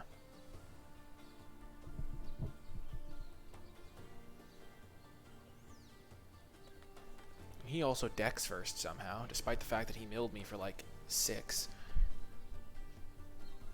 Though he can just use Sage's Denizen to change that math. Sleep paralysis, eh?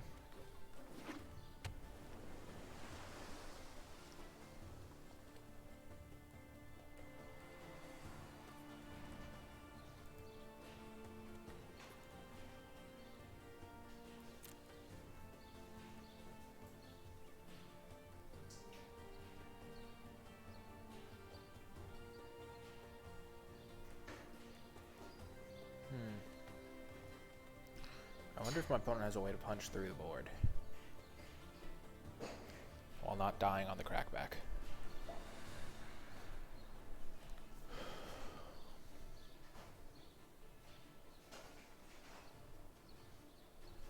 So I have 5, 9, 13. So I have 4 lands left. So I have 8 spells. 4, 6. No blocks. Oh my gosh, that's a heck of a draw.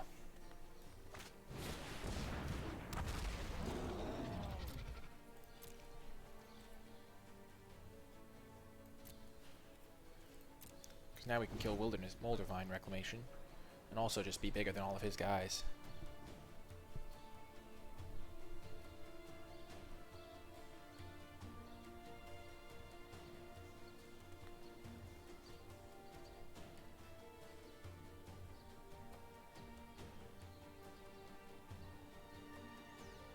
He can't really kill it, because in response I'll just kill his stuff.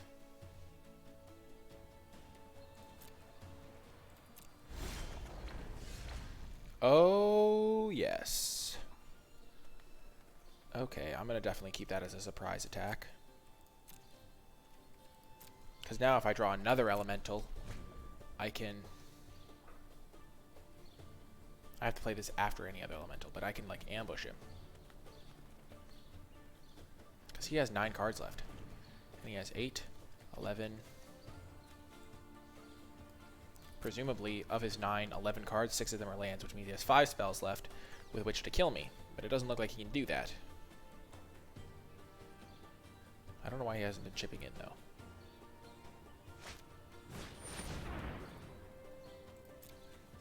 How's he getting back? Spectral Sailor, Yarks, Wave Crasher. Probably another mill guy.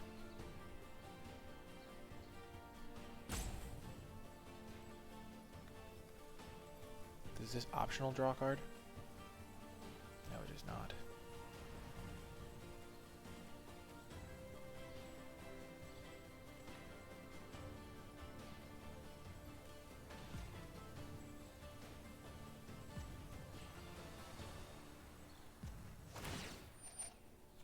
Yarok's Wave Crasher.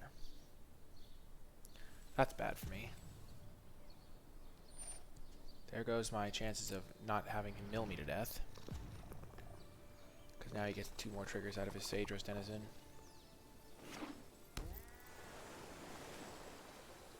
Unless he goes for the Gravedigger.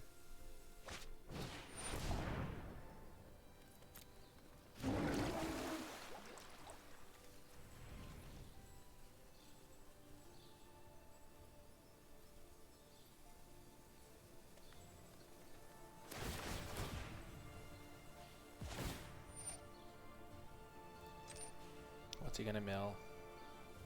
Who you gonna mill? Boom, he milled 2 lands. Nice. Oh, but he also draws a card from his Risen Reef. So I'm still ahead on the mill race, depending on what he bounces back.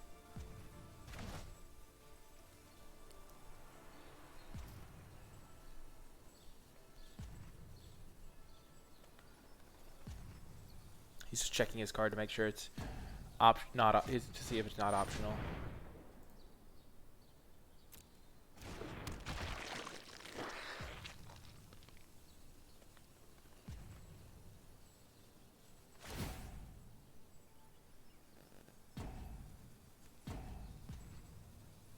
What's he gonna get back?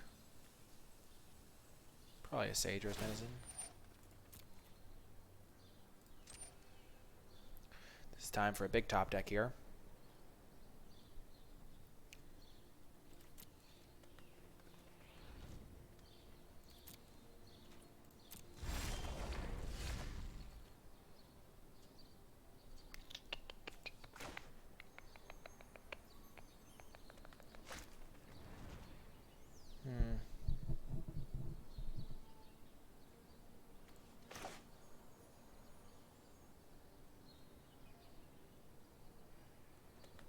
So I play Leafkin Druid, doesn't really do much. I could kill Sageros Denizen. That seems alright. Then he draws a card, he goes down to 7 cards in deck. And then I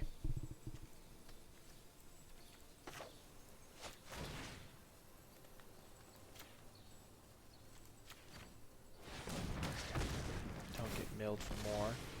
And he draws a card.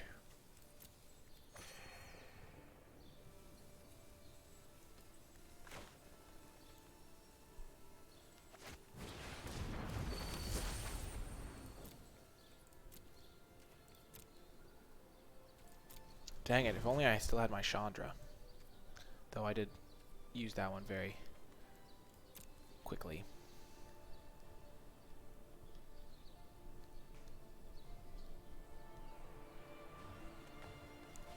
Any elemental he plays triggers the Risen Reef. He has 5 creatures, I have 4. I have another copy of my Trample guy. No, I do not. I already used that. I wish I had another one of these. Looking for Pulsar Marauders to get back Ravacious Dragon. Ravacious. Did I say Ravacious? I think it's Ravenous Dragon. Rapacious.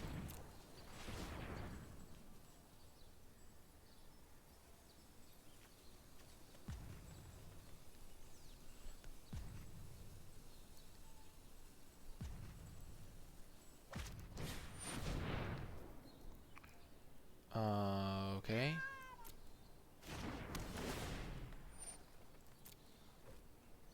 So now I can use him to free up my other guy.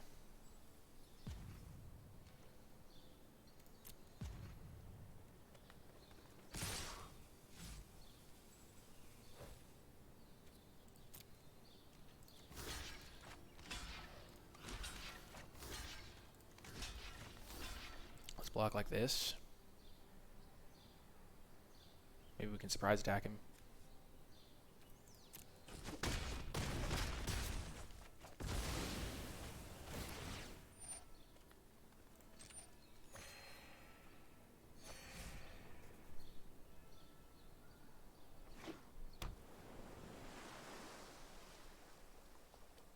I have 7, he has 4.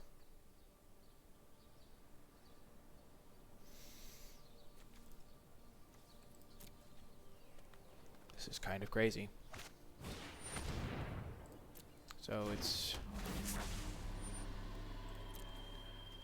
it is 1, 2, 3, 4, 5, 6, 11, 12, 13. So he has 4 lands left, 3 spells. Let's hope they're not blue creatures.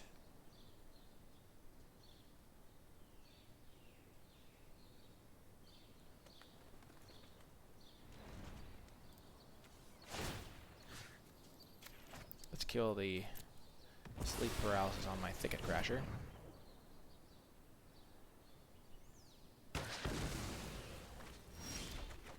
Oh, it is a shock, which can make them draw a card. Oh my gosh.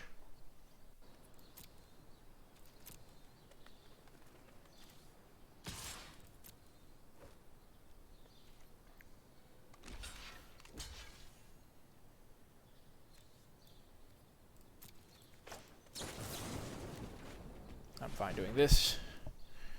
Not only does it kill their guy, but it makes them draw a card, gets them closer to milling. And then their other guy dies and gets them even closer to milling. And this is the guy I really wanted to kill. And I keep my guy in play. Oh my gosh, it's insane! This game is unbelievable. I'm keeping my Scampering Scorcher in hand. Oh no. Okay.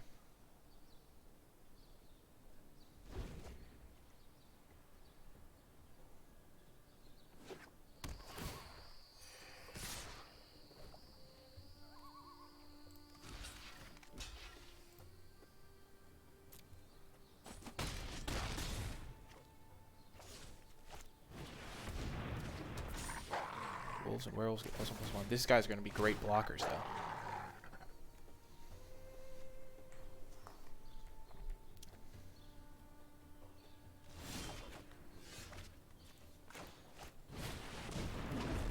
All I need to do is survive. At first, I was afraid. I was petrified. No attacks. Let's go.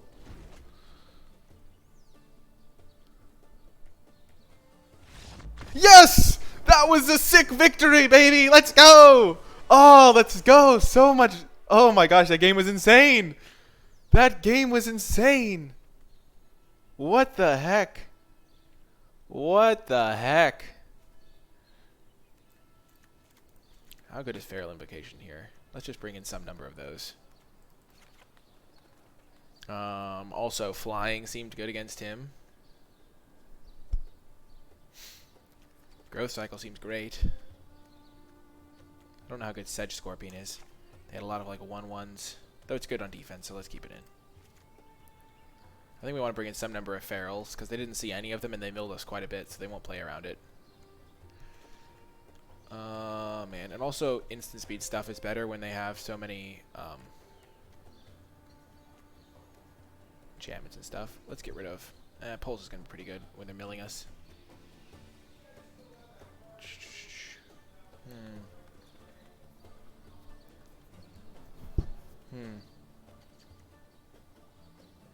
Infuriate.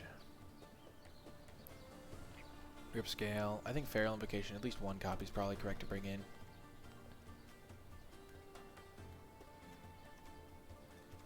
Shock, Sedge Scorpion. We can cut a Pulse of Marasa, though. I kind of like Pulse. Though, at the same time, it doesn't really get back a ton of stuff. Yeah, let's just run it like that. Let's just bring in one copy. Sure.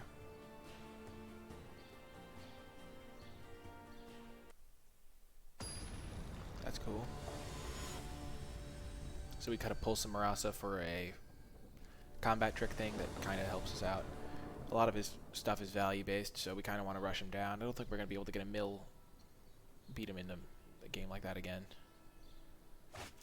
Okay, this seems good. Solid enough hand. We will want to play around his double convolute.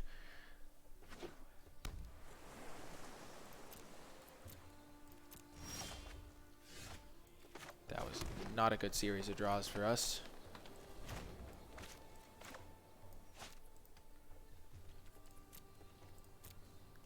Whoa, they missed a land drop.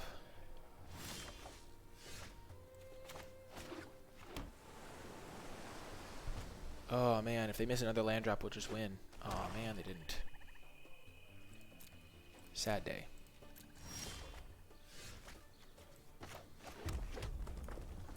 We're just going to play around Convolute. The longer we wait, the more likely they are to discard to hand size.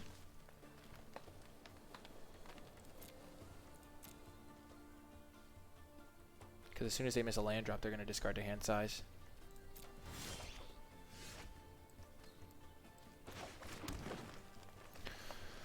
Just have to discard to hand size, opponent. Just miss a land drop once. Because that's just good value for us.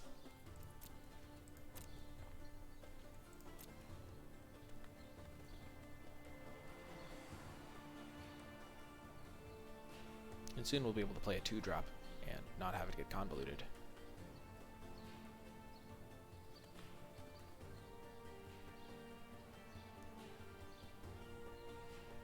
And also, if they ever start playing spells, we can just Chandra's Outrage the creature they play and then play our own creature.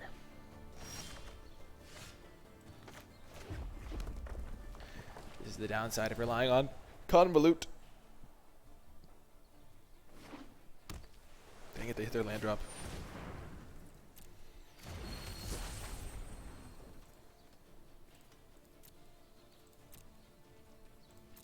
Give me a land. Okay.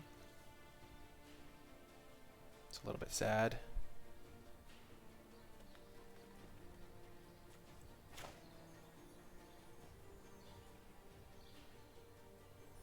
We really don't want to have our Baronthodon wrecked.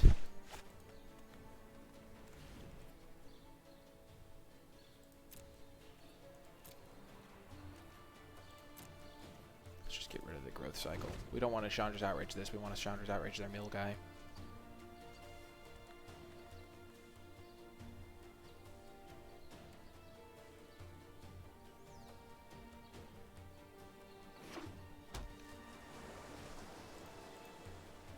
All I need is a land here. Land me. Perfect.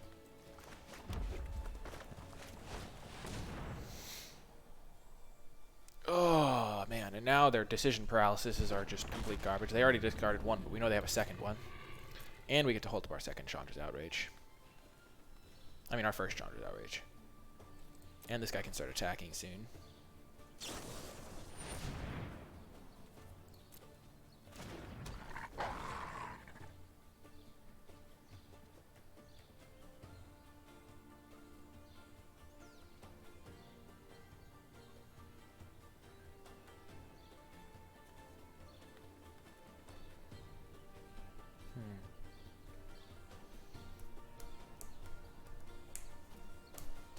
Now I'm in trouble. The Night Pack Ambusher really helps him with his game plan.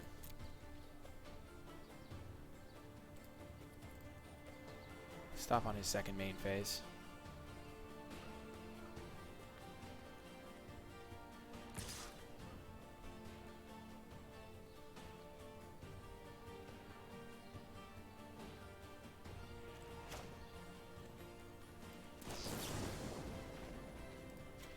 Let's shock this, and then if he doesn't counter it, then we can block.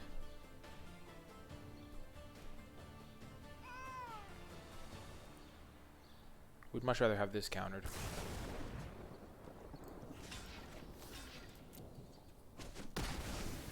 Okay. It might seem a little bit unintuitive, but getting rid of his guy is pretty good for us.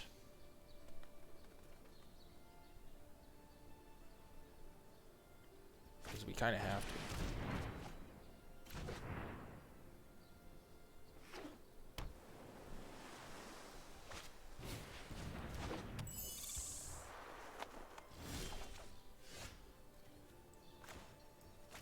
Perfect. Oh, that is so good. This is how you play around Convolute, by the way.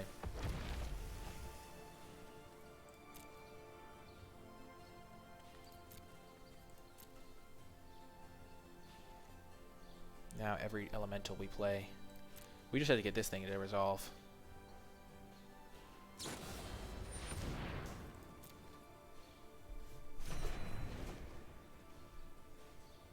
How much is there,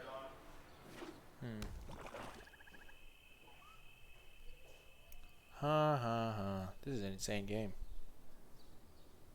These games have both been pretty insane. Deathsea has been playing, like, I don't know his hand, of course, but it's been pretty close matches, and he's been playing pretty well, I'd say.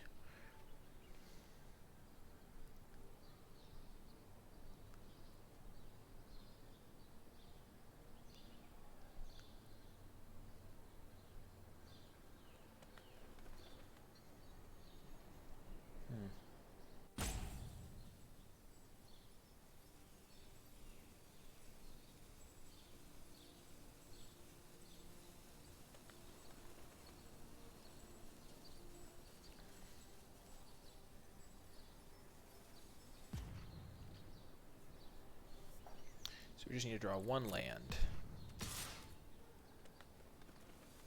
Come on, land. Okay. Thanks, Don. Yeah. So if we draw a land, then we can just start casting our stuff. We can cast Scampering Scorcher. And hold up Chandra's Outrage again.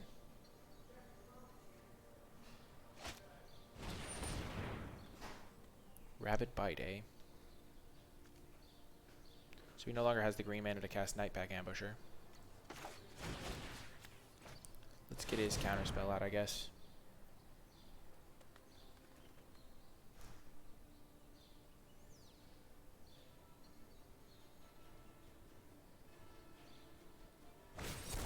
Here we go.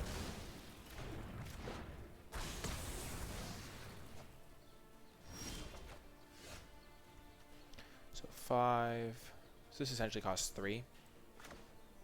So we can cast this and then cast the Thicket Crasher as well. Perfect.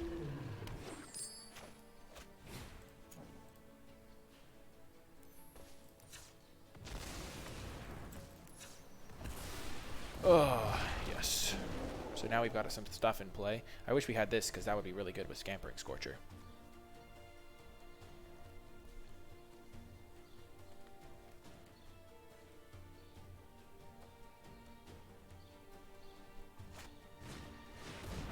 Okay, sleep paralysis, sure, sure.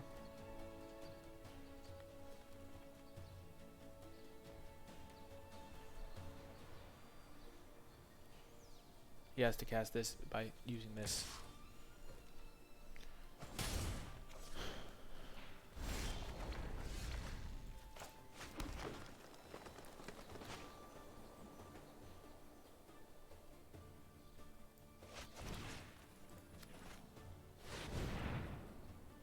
Just gonna flash this in.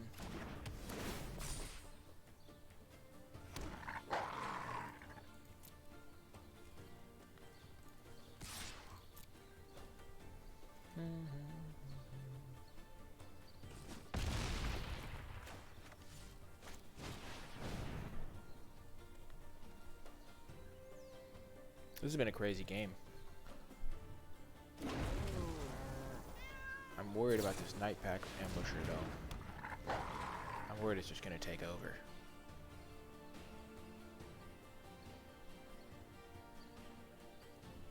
So making a 2/2 every turn while you save up spells seems pretty powerful.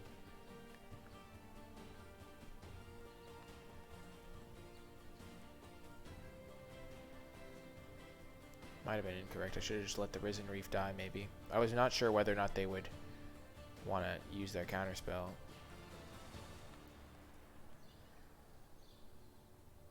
Because they don't fully understand how important Risen Reef is to me, I don't think. I'm not sure, though.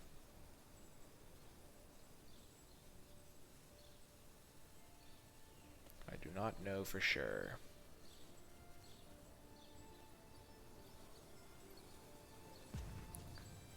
Wow.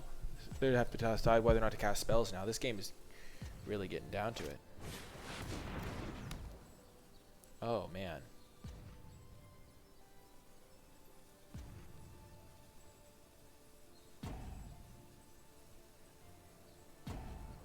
Oh, dear. Ferocious Pup. Ferocious Pup, pretty good with the Night Pack Ambusher, gotta be said.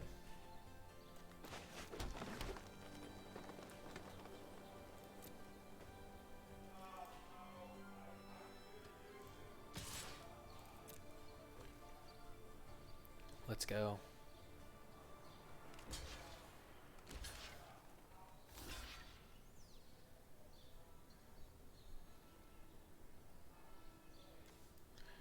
Let's go. Kill all three.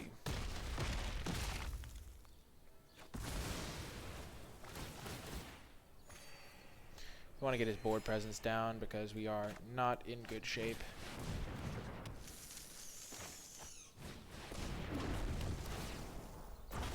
You know what would have been really good is if we had our Feral Invocation there. Oh, it's at the beginning of your end step. Oh, I thought it was every end step. Oh my gosh, I was so terrified for no reason.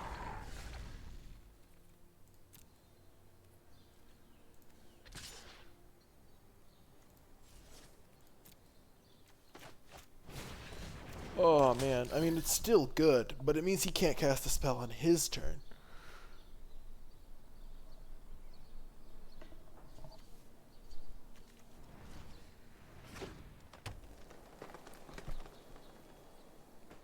I was unduly afraid.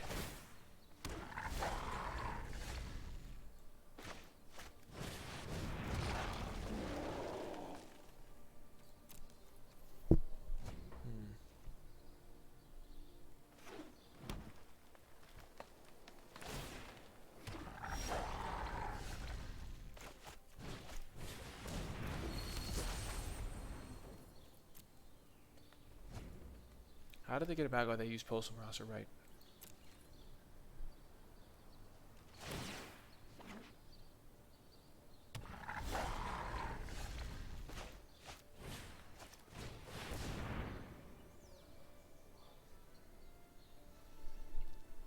I'm at a high enough life total where they're not going to be able to, like, necessarily get past me just by using these wolves every turn.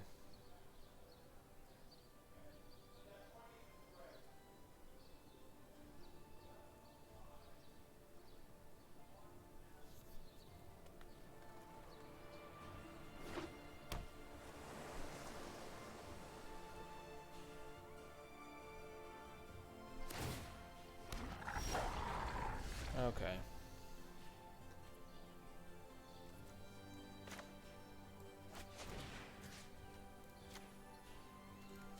Let's just go for it.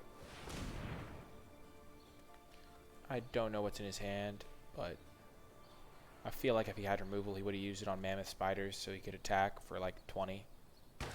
Boom! It's dead. And now these are all 2/2s. No attack still. He probably has a Gravedigger or something. We're just building out a board so we don't die and so we can mill him again. Though he does still have all of his mill guys. Unless he cut them.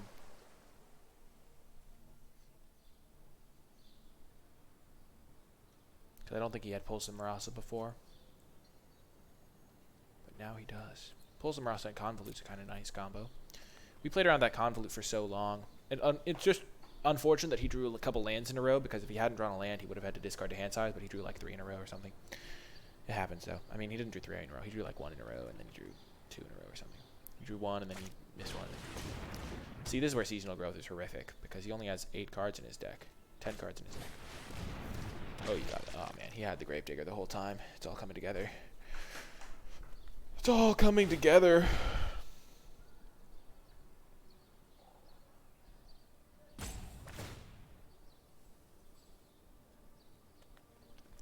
The Night Pack Ambusher. Evil.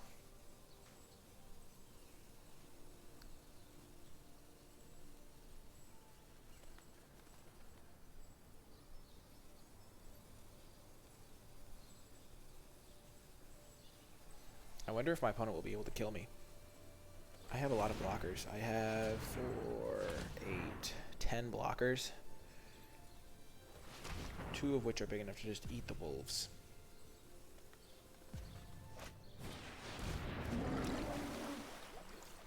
Oh my gosh. I am so dead. I am so dead.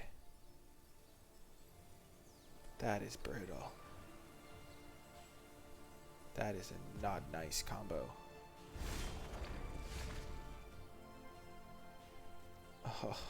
Oh dear. I should have saved my Chandra's Outrage. He would have just gotten back his Nightpack Ambusher. My opponent's deck just seems very good. Just got a lot of power level going on. I think he abandoned the mill plan.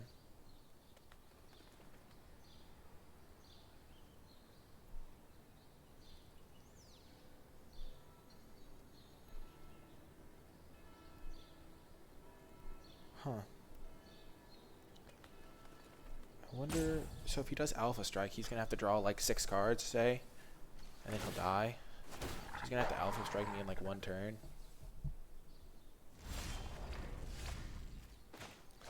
Oh yes, Lavakin Brawler. That card hits like a truck.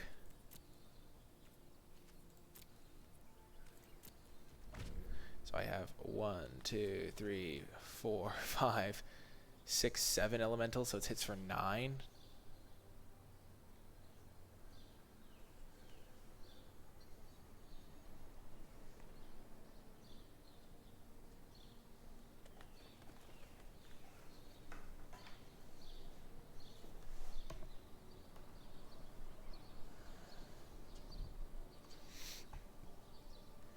I think we just wait, because if he alphas, he's going to die because he'll draw too many cards. Potentially. And he can't kill us, because he needs, like, 10 more wolves to kill us.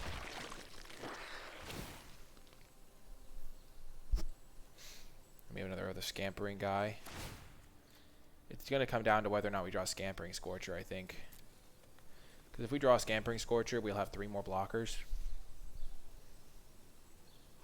We're also at a super high life total.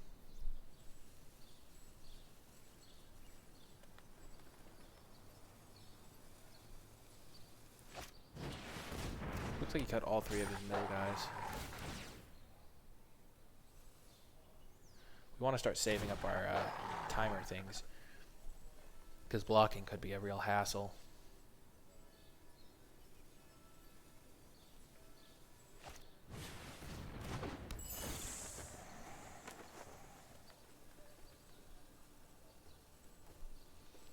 So he's got 8 cards left.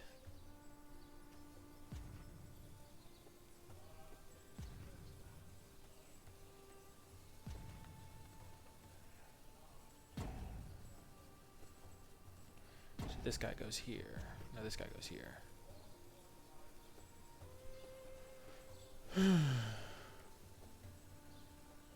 We just need to keep drawing creatures.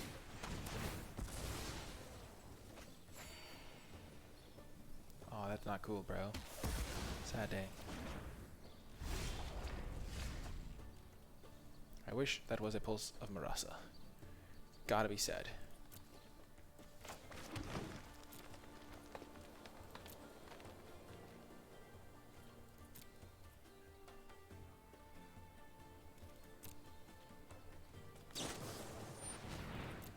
Okay.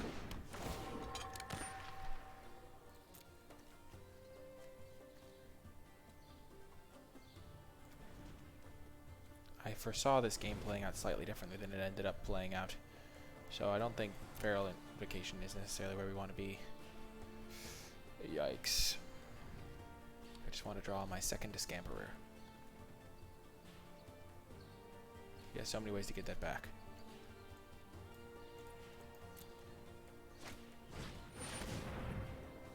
Ah.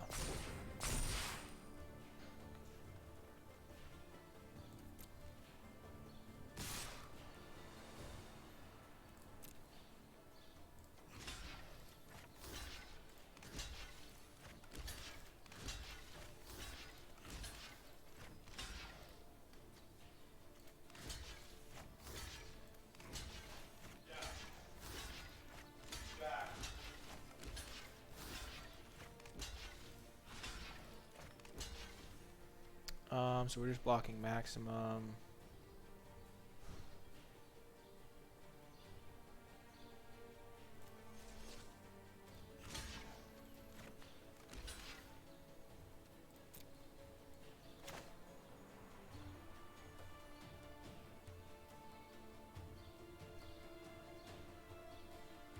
I don't know if this is good enough.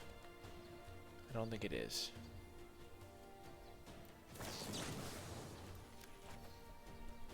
But you never know.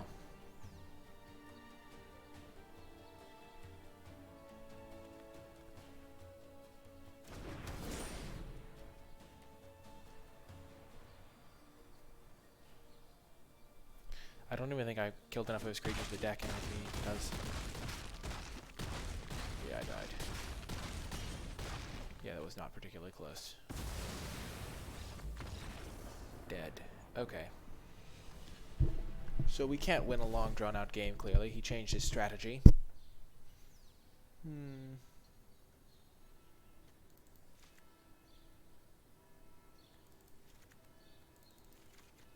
Time for us to change our strategy, too. Time to adapt.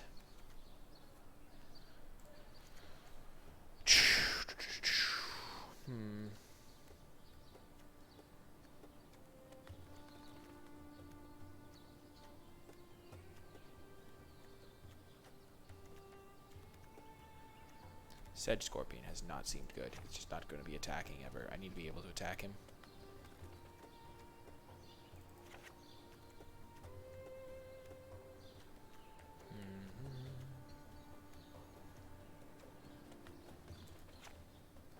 None of my creatures really have power 2 or less anyway. Except for this, that's kind of a cool combo.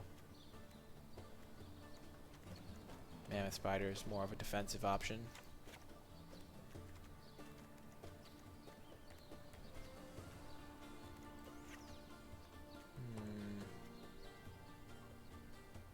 I think Aeronaut has real potential.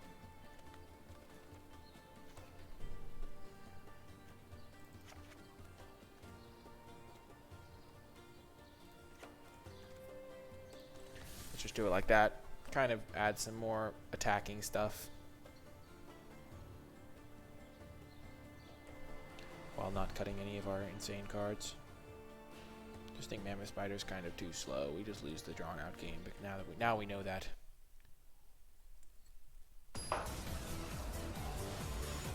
Wow, that was it's been an insane match.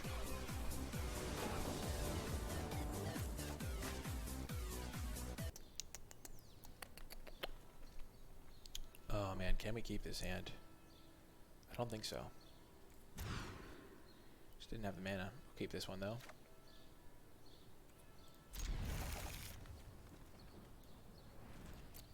Put that on the bottom.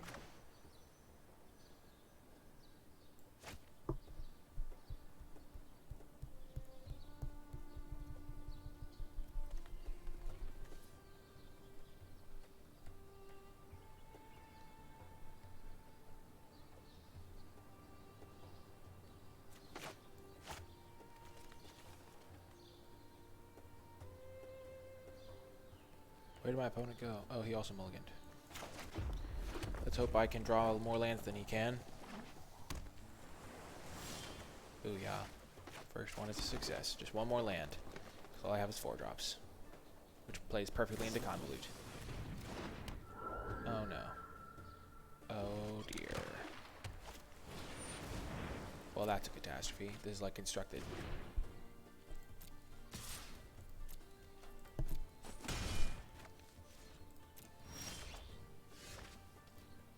We drew lands. Hopefully he didn't.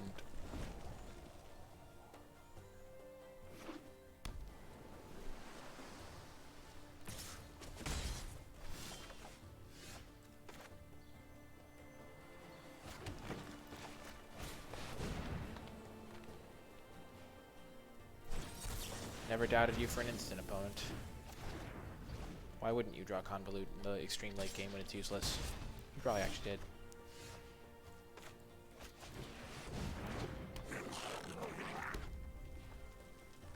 So they whiffed on the land. That's really good for us.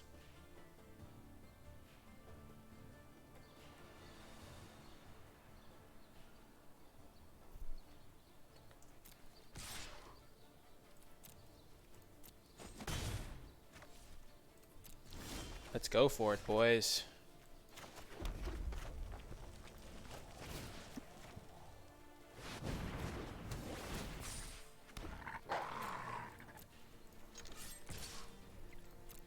Booyah. We have 10 points of burst damage here. We need 5 points. No decision paralysis. No decision paralysis. Please no. No, they have it. Sleep paralysis. Give me a creature right here, deck. Right here, right now. Creature. Yes! The Scampering Scorcher. It's even got haste.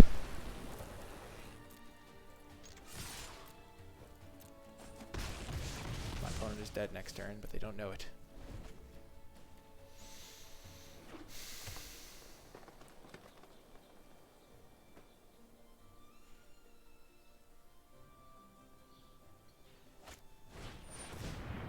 Ferocious pup.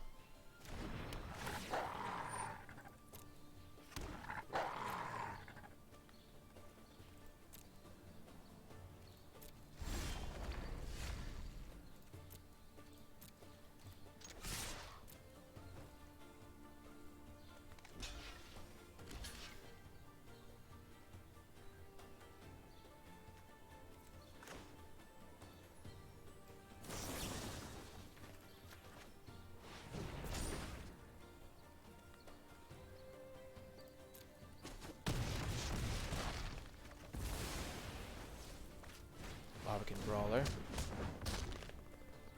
And now these three are lethal.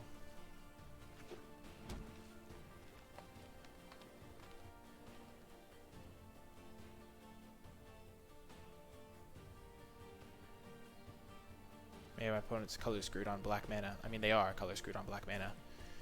The downside of running a 3-color deck, Death Z.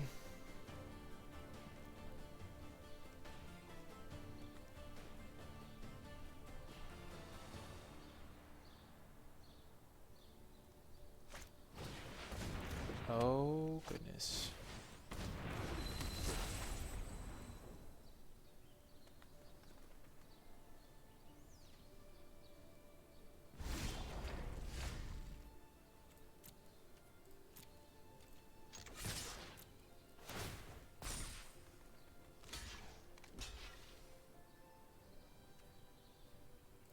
Let's just save our growth cycle. Maybe we should have killed the Leland Druid with it, but I like having a +3/+3. We went a couple 2/2s, so either of those is lethal, and this guy's lethal. And these two plus the growth cycle is lethal.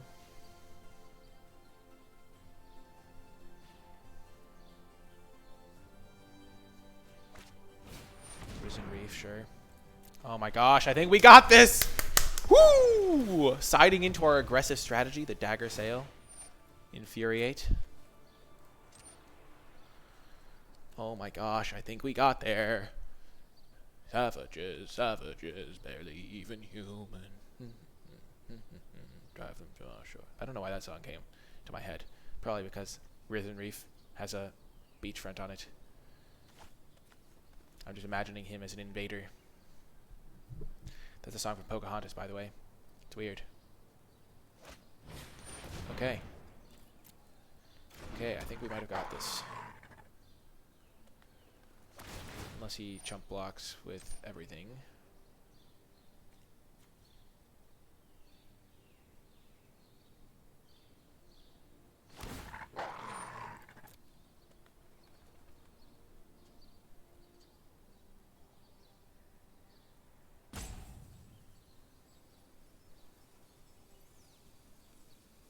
So we have 5, 6 attackers.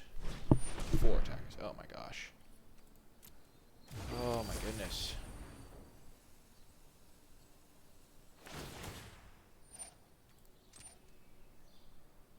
Ugh, that'll swamp. Oh no.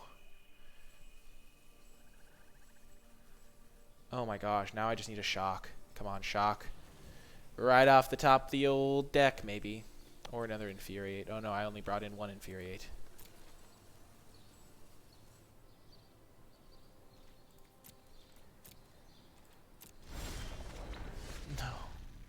So he'll go, yeah, we're just attack with everything. He'll jump this.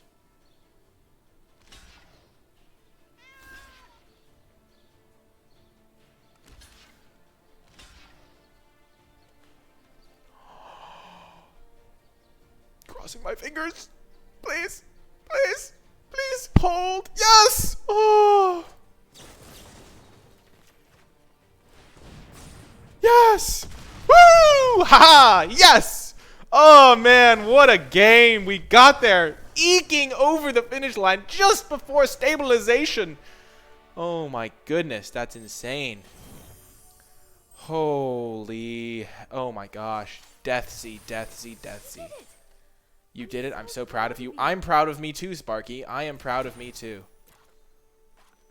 Wow. All these decks that I don't need. No. I already have. It's just giving me awards for such a spectacular game. Wow. That was unbelievable. Well, because that took so long, I think we're gonna keep trying. I always thought you were amazing, but now the whole multiverse will know. We'll get another match in, and then we'll do another draft, or maybe we'll just see how long it takes. But that was a grind fest, probably the grindiest match ever. Insane. Oh my goodness, that was crazy. We'll keep this.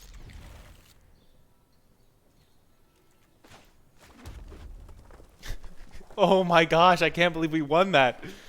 Oh man. We might have to... I really want to get a second draft in because I really want to do the drafting portion again. So we will potentially only play this match depending on how long it goes. I don't foresee every match taking as long as that last one though, to be fair.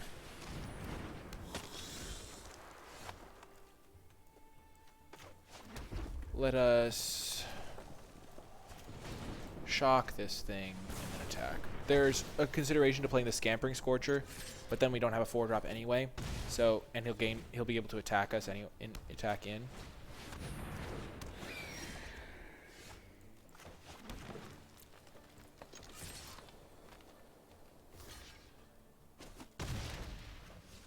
I actually kind of want to just save the Scampering Scorcher. It's not going to be able to do anything, and if we draw a Risen Reef, we're really going to want to save it.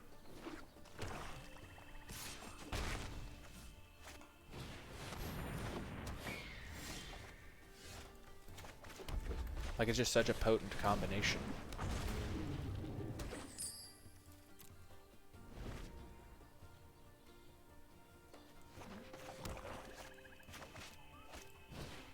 Also, we have a ton of lands, so might just be able to hang out and get there. Like, just wait and draw Risen Reef eventually.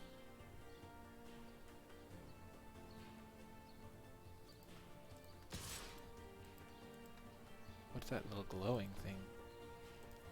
No blocks.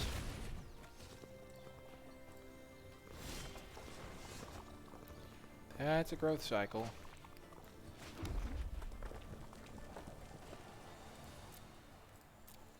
No attacks still. We're still just gonna wait. He could. I don't think he'll play this. I don't think people are gonna play the 6 mana strip your hand of all non-creatures. Sanitarium Skeleton, sure. Yeah, I like saving the Scorcher even more now.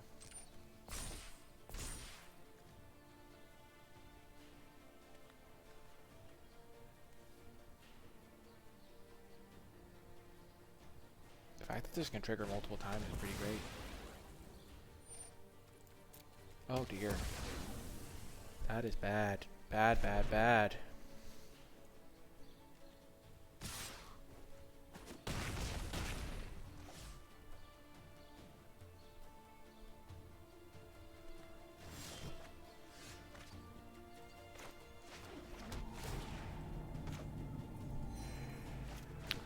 I think we might just die here.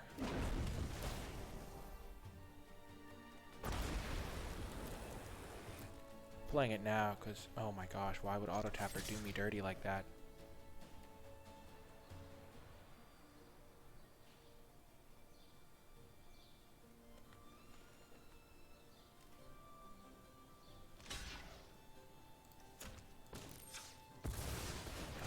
auto-tapper was baiting my opponent so they wouldn't think about my combat trick. Now at least we're technically on a... Actually, never mind, they're guaranteed to play a creature next turn. We need to draw Chandra's Outrage, I think.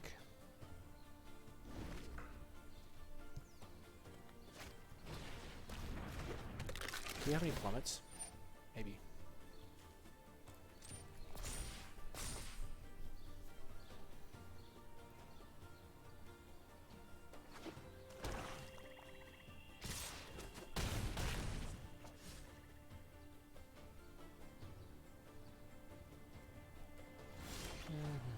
And that is useless. Okay.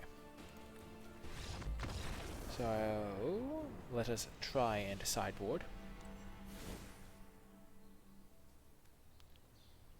Okay, so they are playing a white deck. Unchained Berserker has a lot of potential. It isn't good against specifically that one zombie thing, but against other things it's great. So bring him in. We'll bring in 2 of those. Bring in a flyer potentially. Maybe one of those. We don't have any plummets, which is sad. We have those though. Those are great in this match.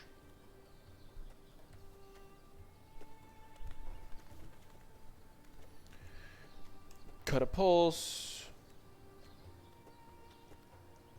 Cut a couple growth cycles. And a Sedge Scorpion.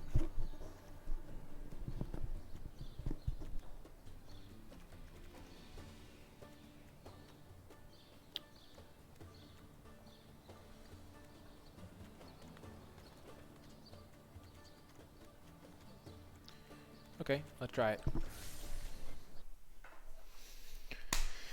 We'll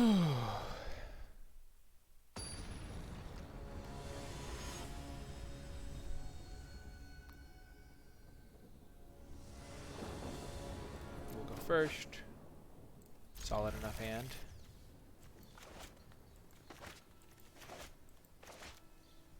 Haha! Justice.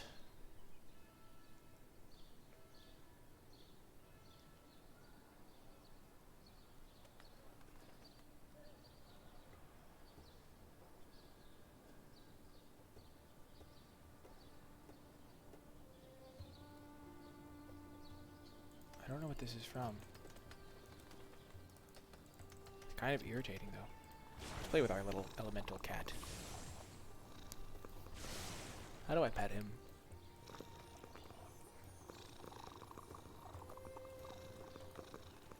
There's all these hearts around him because he's so happy. Wow, my opponent is really taking a long time with their mulligan decision.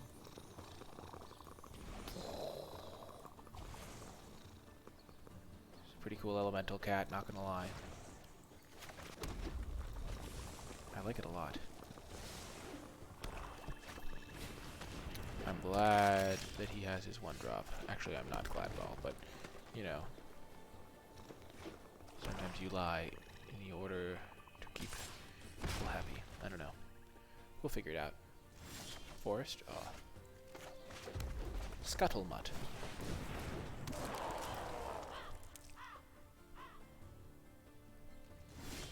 Oh, he's missing lands. Perfect.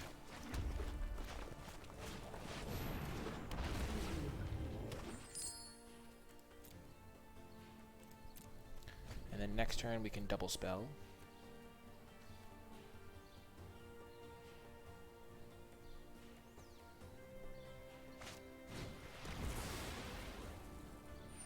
Sure.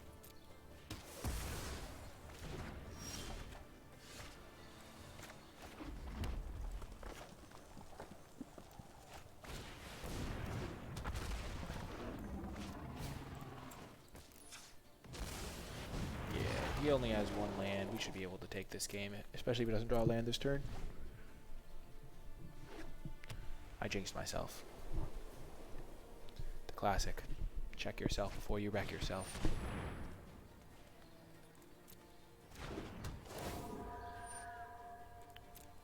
Well then, we're just gonna have to kill that.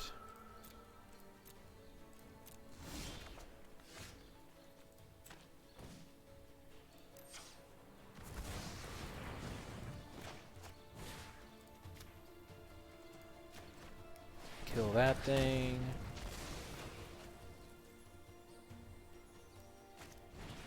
Make our trampler huge.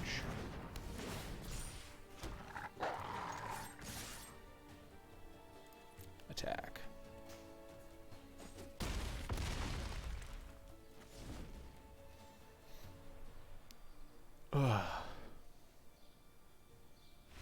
Yay! We got there game 2.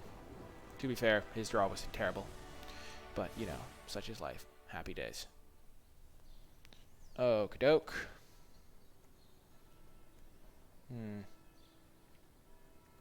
I feel like Feral Invocation could be really good.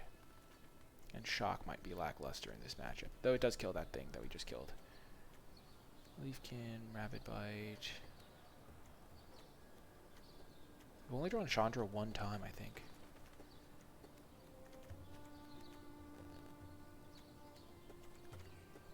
Okay, let's go.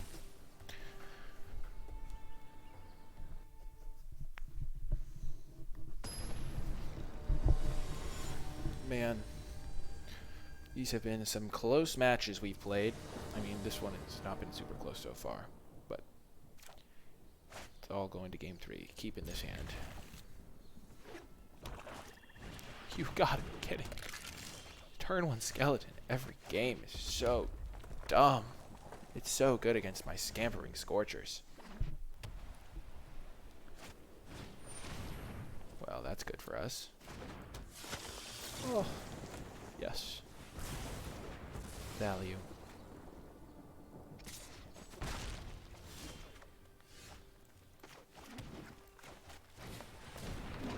Skill.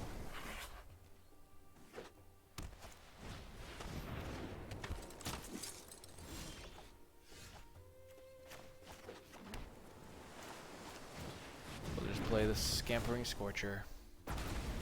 And we'll wait on the second one for in case we draw our Reef or whatever it is. Oh my goodness.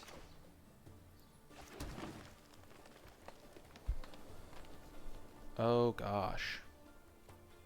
Never mind.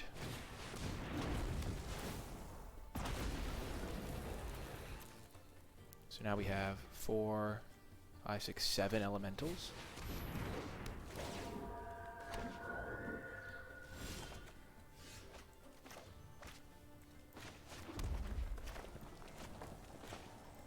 Let's just play the Mammoth Spider so we have some defenses before we play the Chandra. And then we'll just play Chandra and start plussing.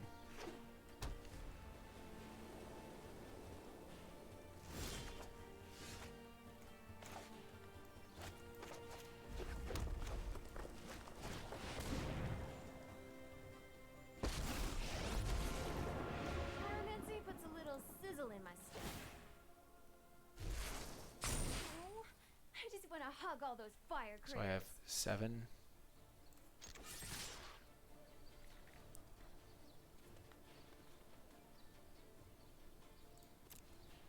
Let's just attack with everything. Seems like a fine attack to me. Yeah, sure. He can eat my Chandra's Emperor Cat.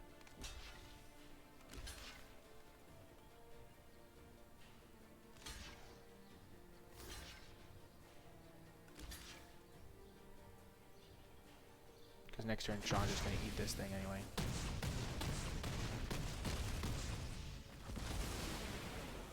That was good for me, I must say.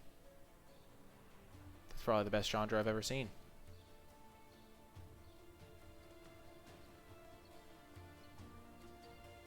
I mean, that's like the second Chandra I've ever seen, and the first one was countered, so had a low bar to clear, but, you know, doing all right. Giving 8 creatures, +2/+0.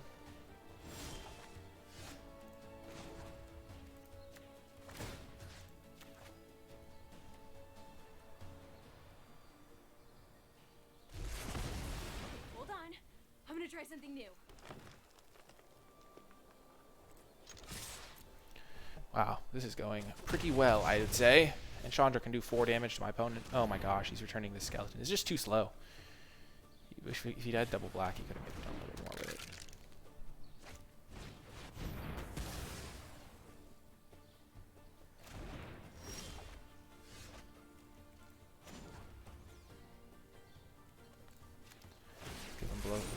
+2/+0.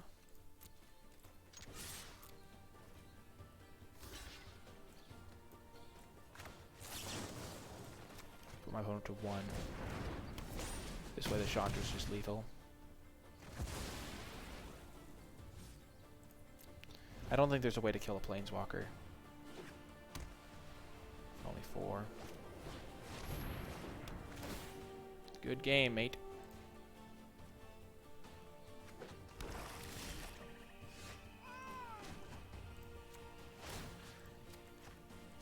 Wow, that was insane. Comeback! The comeback kid. That Chandra was unbelievable. Scorcher plus Chandra equals GG. How much time do I have left? Okay, yeah, we'll play our third match as promised, as advertised. I wonder why Sparky won't leave me alone. I'm just gonna open that. Maybe that'll clear this. Go away, Sparky. Go away. Nope. Oh well. Oh well. So we'll have time to do this, and then we'll do another draft, and it'll be perfect. So, yeah. Man, our deck is sick. Maybe we should cut the Pulse of Marassa, because we've been cutting it.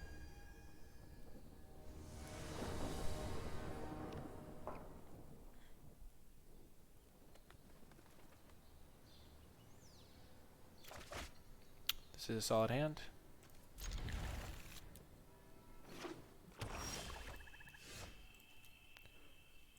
Opponent said hello, we must return the favor. And then we will change our cat's color. For awesomeness sake. He's now a green cat. No. Light beetle. I don't even think it's worth killing. I don't have anything to put counters. Sure, it's pro-green, but this thing doesn't really account.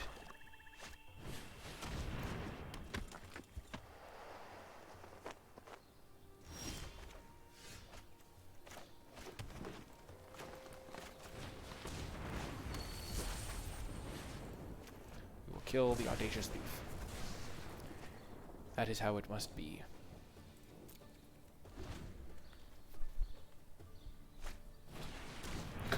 Multiple Blight Beetles. Blight Beetle Tribal. How am I ever going to deal with the Blight Beetles? Let's just play the Man Spider.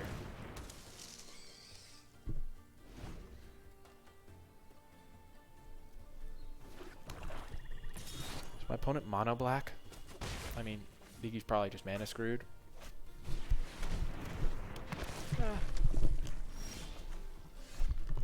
I'm glad we saved our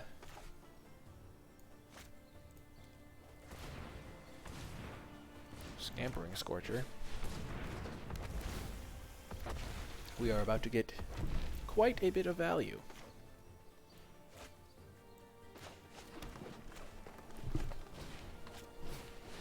This is the first time we pulled off this combo.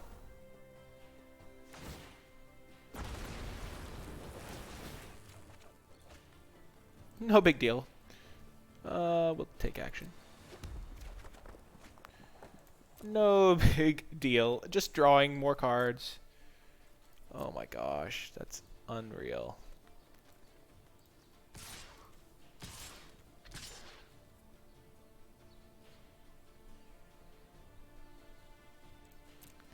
We'll use our growth cycle to kill the Undead Servant.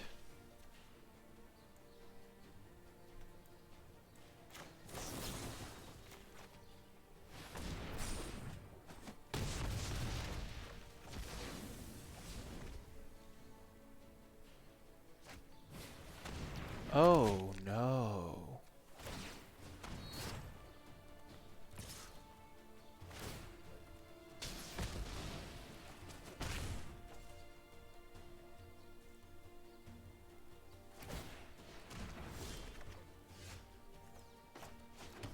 That's sad.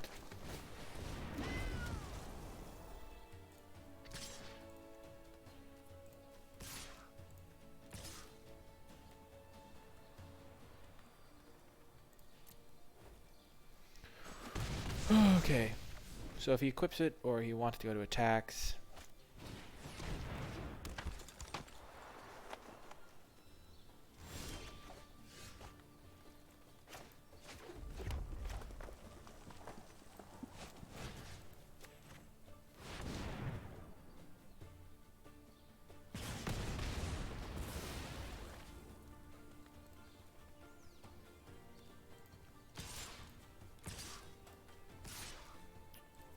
attacking with these 3. Opponent is still color screwed. Hopefully we draw our Chandra.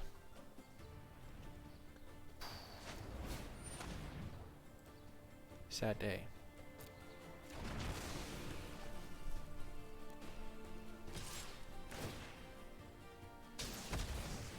Heart Piercer Bow coming after me.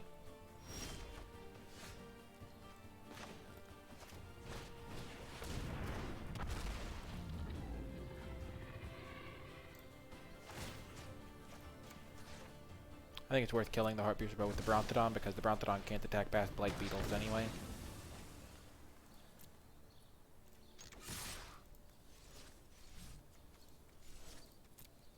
So now we can at least do some damage while my opponent looks for their second color. They found it. No.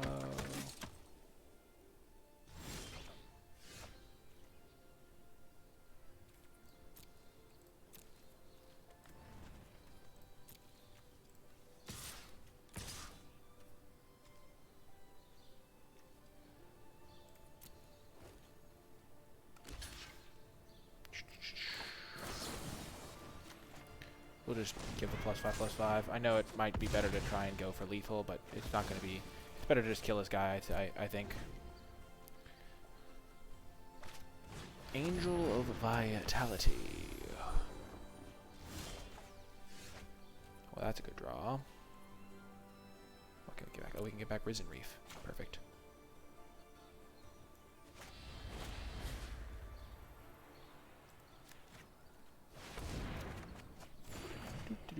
That is exactly how we wanted Pulse of Marasa to go when we put it in our deck. Holy heck.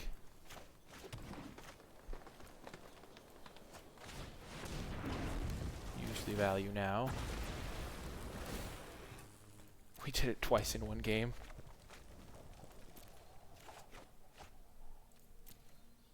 Hmm. 3. We will. We have a decent number of attackers, so he'll eat one of them.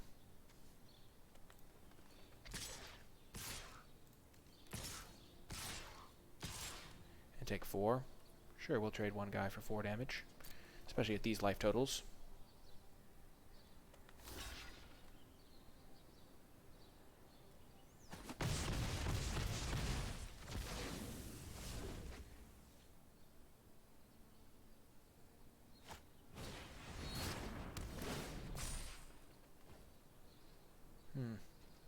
That is less fortunate. Okay, so we're assuming my opponent has nothing in hand because they have been stuck on white mana and they're just looking for white mana. If we attack with everything here, they go block, block, and they die.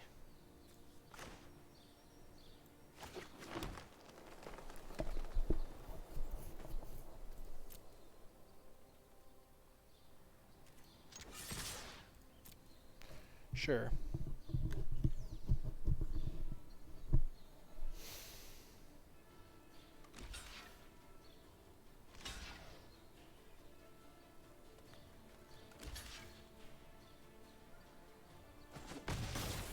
Boom! Good game indeed, opponent. Good game. This is the final game with this deck, but hopefully. Because hopefully we'll just win it. Sparky, you're messing with the wrong guy here. We'll bring an Unchained Berserker. For a Sedge Scorpion. Do I have any stuff that has to do with +1/+1 counters? No. This might be the best matchup we've had so far for Scampering Scorcher.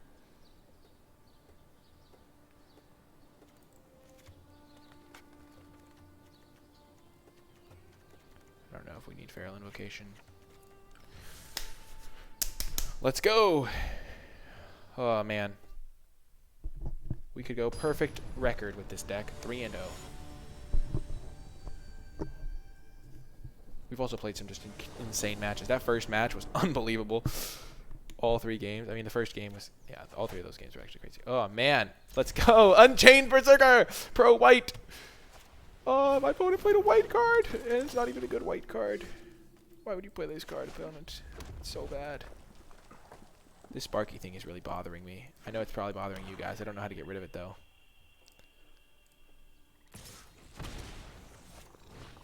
Aw, the Blight Beetle. Did my opponent literally just attack me with this guy? You attack me with your 1/1. You're playing 1/1, tribal opponent. Wow.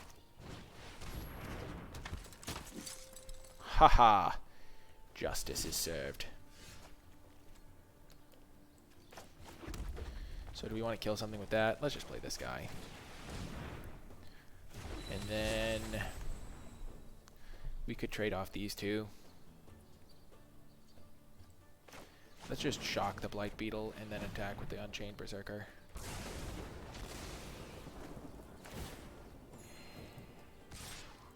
I have no idea how many black creatures my opponent has, but you know, this card's really annoying against my green stuff anyway, so might as well kill it.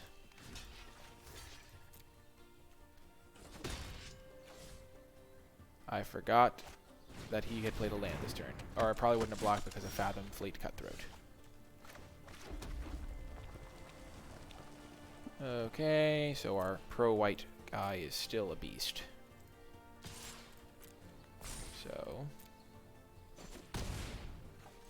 in the name of total domination, Thicket Crasher, coming in hot.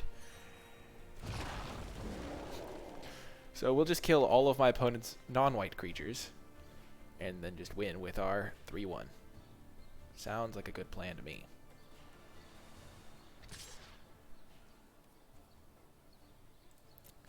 No blocks.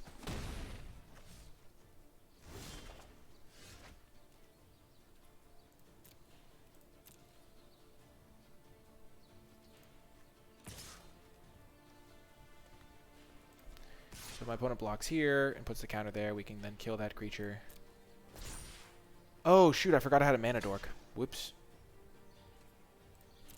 I messed that up. I was like, wow, I can't cast the spell, so I'm going to have to cast Chandra's Outrage. Sure. Well, I would not have attacked here if I had thought I could play Mammoth Biter.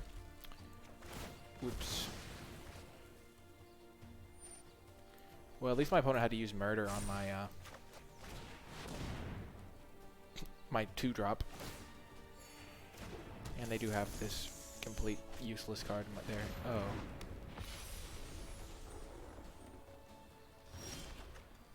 It's all coming together. They are mana screwed though. Let's just play this Chandra and kill the angel. I'm Chandra. Nice to meet you. This Chandra's insane. So, like, remember Jaya from War of the Spark that was pretty good? This is like Jaya, except it can plus. And the plus ability is actually relevant. So, like, oh my gosh, it's insane.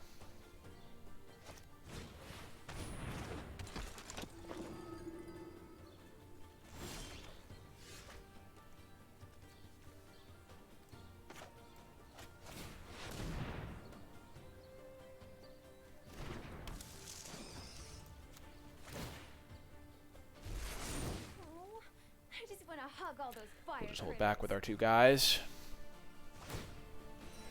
Sure. We'll kill that thing at some point with our Chandra.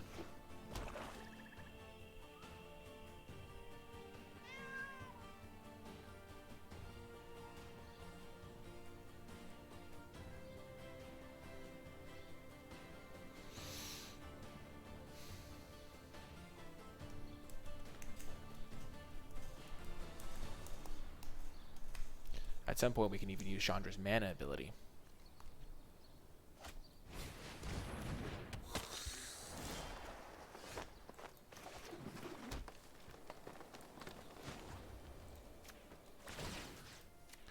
We'll just kill that. I sure hope you can't handle the heat.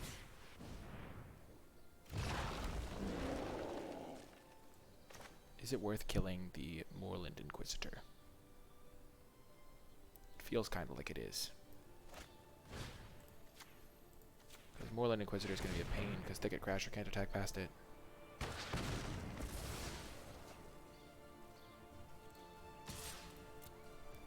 Send in the Goon Squad. The Brute Squad.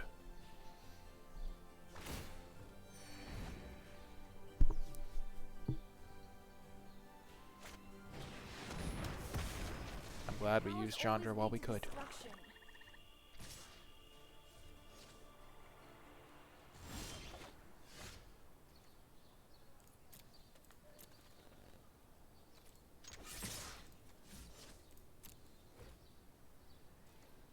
Let's attack with everything.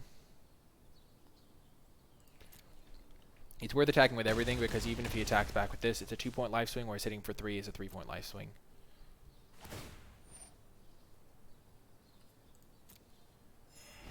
And this thing could potentially finish him off. Hey, he gets one, right? Oh no, that was game 1.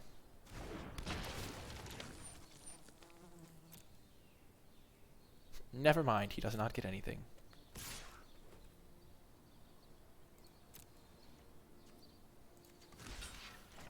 Actually, it's only a 1-point life swing because we get to block.